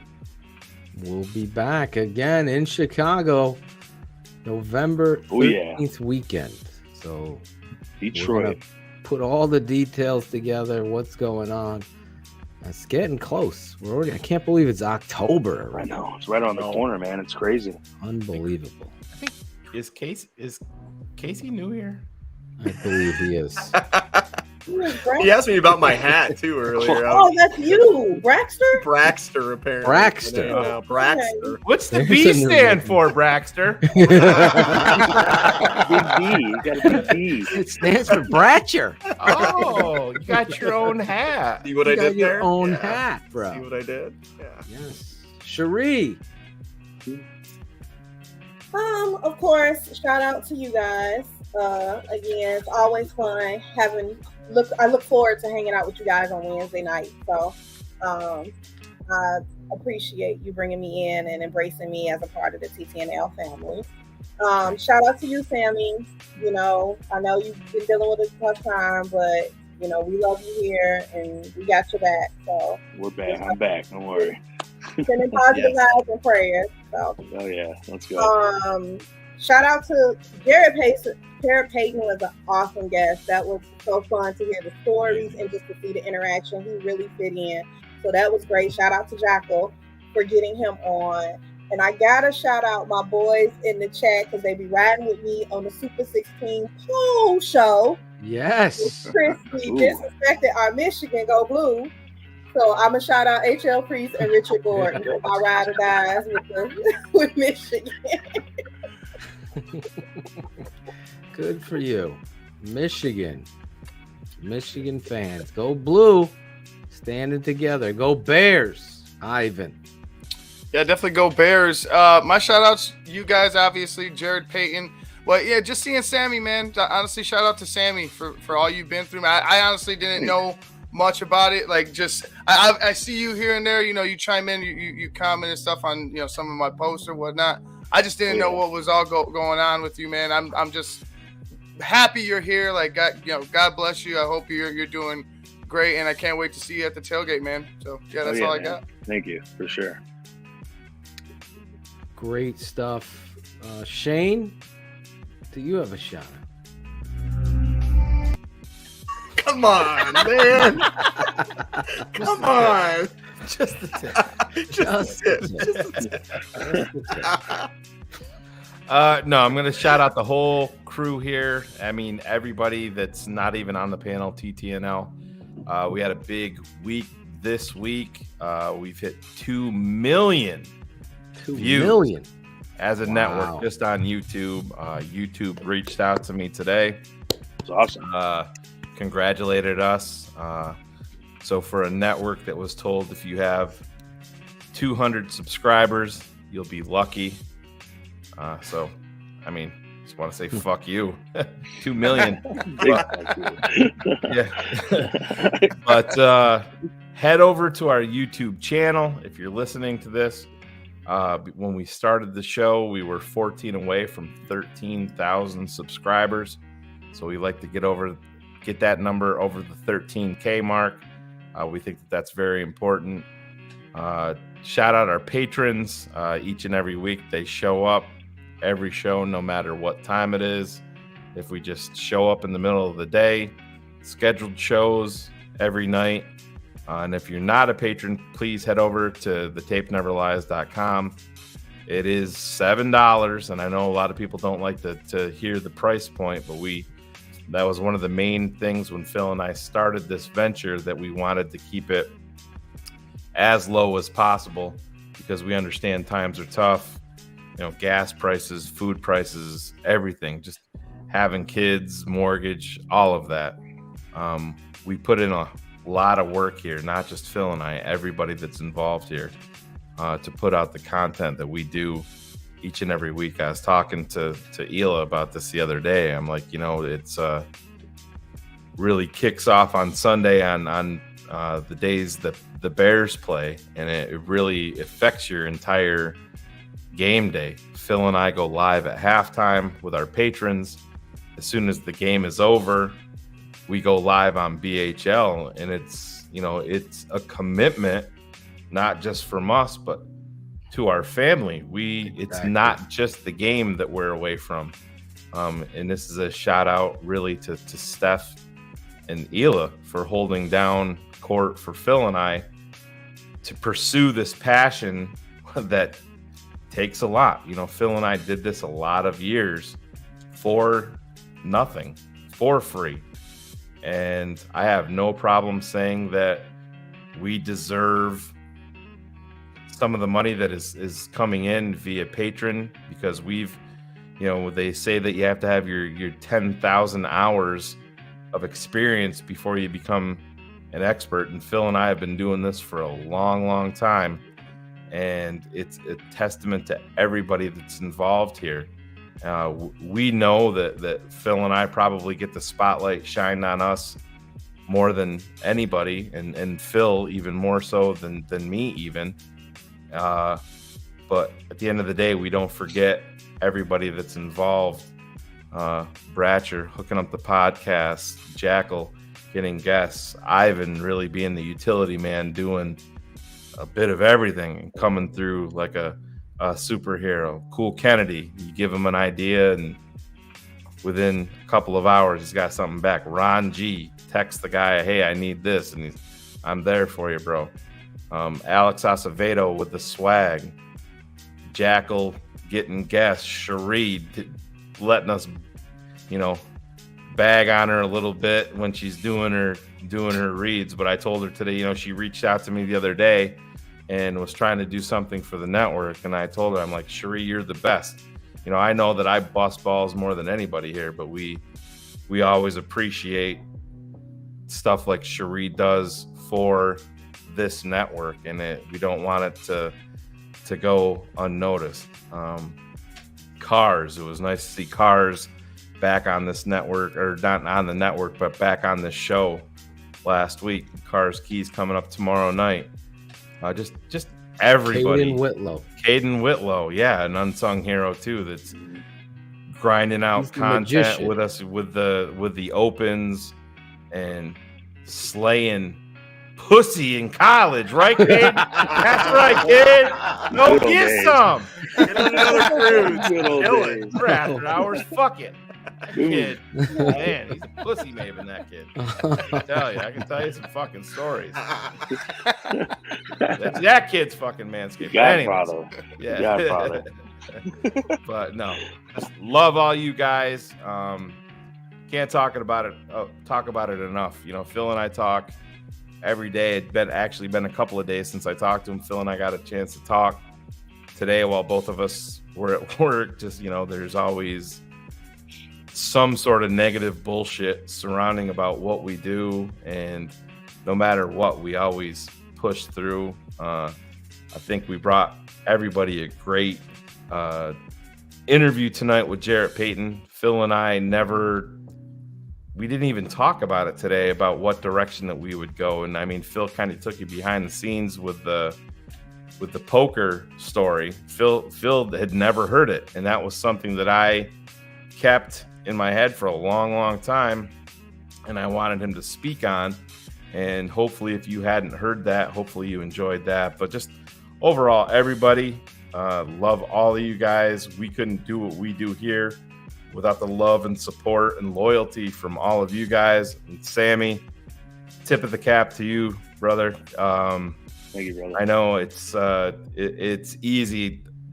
Our lives are busy. I said to Phil, my daughter got stung by a bee on Sunday, and I went to work, and then they got a hold of me and said, your daughter's having a bad reaction, and this is like 12 hours after the fact.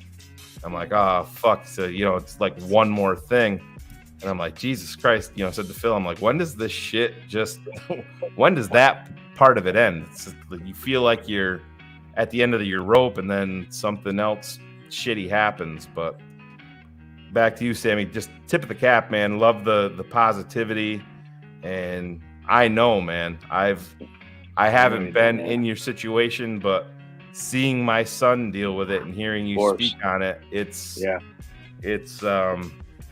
it makes you realize that the left tackle, it doesn't really fucking matter. The 3-tech, the quarterback, doesn't fucking matter, because when you don't have your health, you have nothing.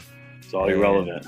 Yeah, it is. And it puts your shit in line and in perspective real quick. So nothing but love, health, and happiness to you, Sammy, and to everybody in your family. You and your family and everyone else too. Yep, absolutely. You. So love all you guys more than anything, because without everybody here and everybody behind the scenes, there's no TTNL, and we, probably wouldn't have 200 subscribers. But 13K, get over there, subscribe, get us over that 13K mark. Yeah, there's a lot of people that watch the stuff, critique the stuff, but don't subscribe. Do us a favor, subscribe. I'm all about a good debate. When it gets to the point of personal attacks, I'm out. I'm not doing that. But tonight was a special night, and selfishly, that real was quick. We're 6 away. Get over there. Fucking subscribe. 6 away. Go ahead.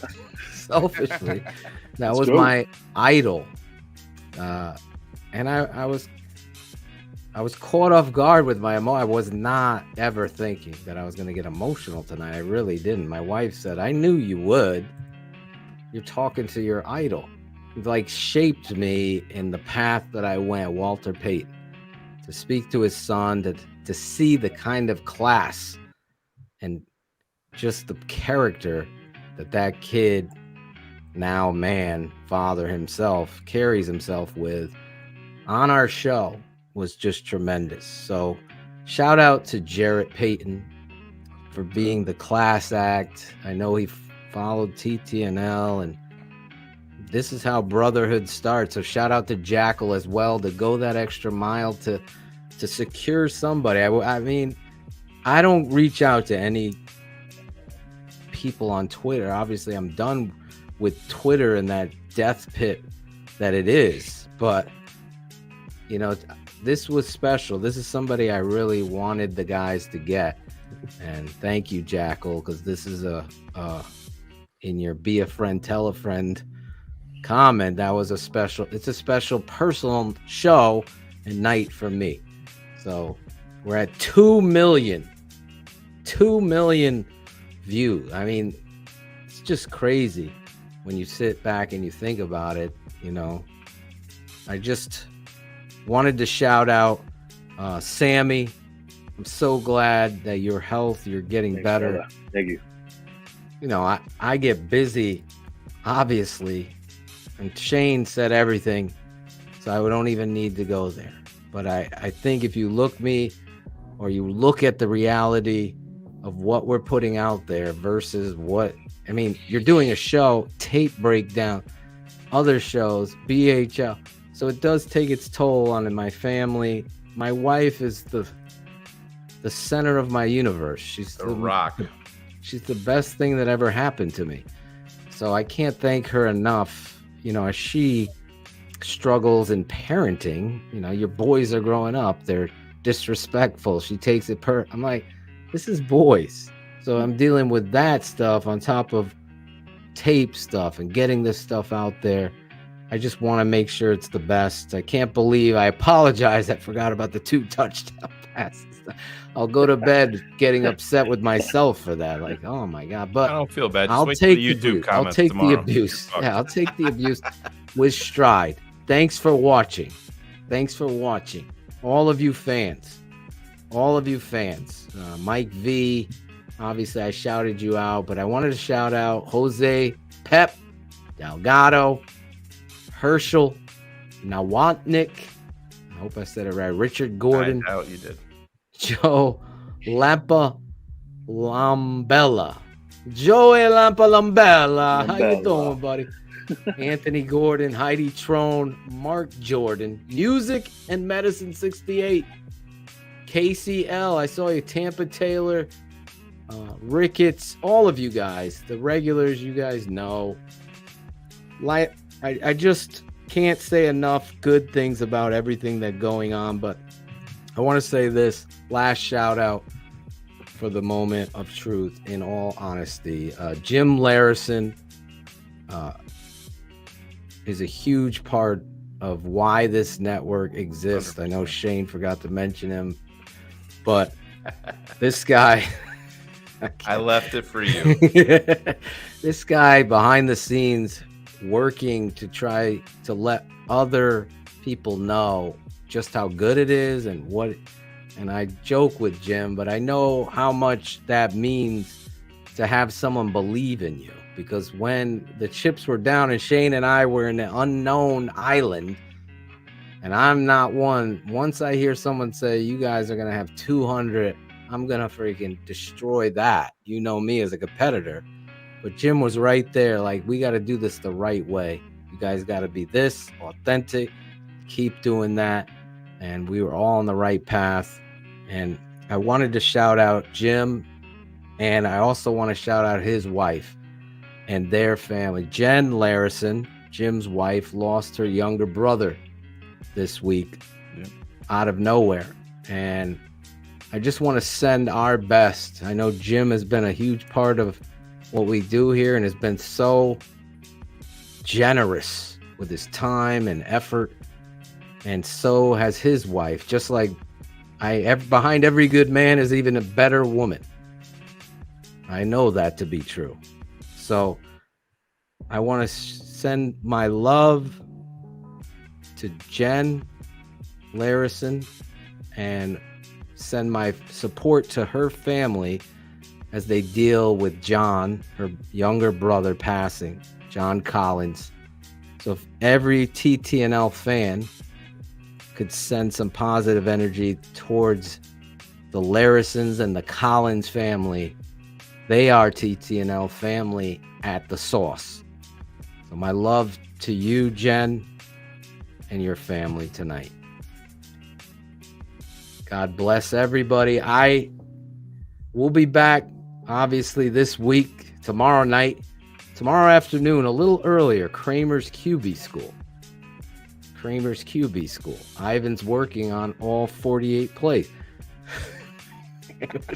What, he cut him in half? We'll be live on Patreon tomorrow afternoon at 12 East. I have a doctor's appointment to attend, so we're going to go an hour early tomorrow. So that puts more pressure on Ivan tonight. These are the little things that these guys do and step up. So appreciate all of them. But Shane has already said that. Cars Keys tomorrow night. It's going to be a blast. X's with the O's on the weekend. Looking at the defense. What's going on with the linebackers? The defensive tackles. What's going on with Robert Quinn? Sign up, become a patron, take a deep dive, and we'll look at Tevin Jenkins. Why does he need to be on the field and not rotated? And of course, Bears Hour Live, the best Bears post-game show on the planet, right after Bears versus Vikings. Let's hope they pull the upset. For everybody on this panel tonight, again, we are the show that adds our producers' voices and all of your voices. Thank you for tuning in tonight. We'll be back next week with a special guest. Who are we going to have, Shane, next week? I couldn't tell you. Bratcher, you want to handle this one? I don't remember either. I thought it was somebody, a running back, former Bears running back. It is. Thomas Jones. Yeah. Thomas Jones is making his return to TTNL next week. We waited to the end of the show to tease that. Thomas Jones. Is he going to be upset that I think David Montgomery? Somebody pull the clip of Phil. Pull it. We'll talk about it. I put Thomas Jones above Matt Forte. Take that. We'll see you next week one last time to go out with the TTNL little highlight clip, all of our personalities. I hope you enjoy it. We'll see you next week with Thomas Jones.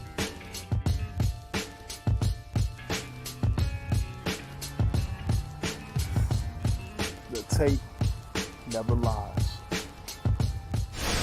Hey, fuckers. This is Brian Urlacher, and I'm keeping it 100 on the Tape Never Lies Network. The tape never lies. TTNL, the tape never lies. Tape never lies. Are you friends with Adam Rank? I am. Come on. Bill, could you hear me? You guys know the tape never lies. Give me some name. Come on, Shane. Tape never lies network, man. Tape never lies network. Maybe tune in. I'm a born American boy. Born in this land. I tell you what, man. Tristan Abner, I tell you what, man. You could be better in the open field. That's all I said. Brenton Gill's the fucking new punt god. I fucking love it. I love it. I grew a goatee because the only way people knew that I had actually gone through puberty is his hair either had to be here or here, and that was it. These guys will tell you the best ability is availability. Best ability isn't availability. It's accountability. You fucking nerd fucks. There you go. Yep, I'm liking it. Fuck yourself. Blame it on the bubble wrap. I love all. Jim Larison is faster coming out of the end zone than I see Ebner. It's pretty true. I mean, that's true. The tape never lies. Yeah, exactly. Who's gonna rise up? Jeepers creepers. I'm good. I'm feeling good about this week, man. I'm excited. Yeah! And when we go, I love all. That's gonna get old. Good, man. That's good. More podcasts we listen to during the season and during the off-season. Network, baby. Sure. Have you watched The Matrix yet, dude? The tape never lies. So, man, I fucking fucked up. But The tackle did the grave digger on my ass. I was like, oh, man. Claudio hired him to draw logos because he's unemployed. Ours was also supposed to be named after Dionne Warwick. That's so strange. Give me some fucking names. You know how cold it is here, guys? I'm doing this for you. I'm doing this for you, you know. I got it up. Watching the Tape Never Lies Network, what her face can't. She gotta work that ass for daddy. Oh.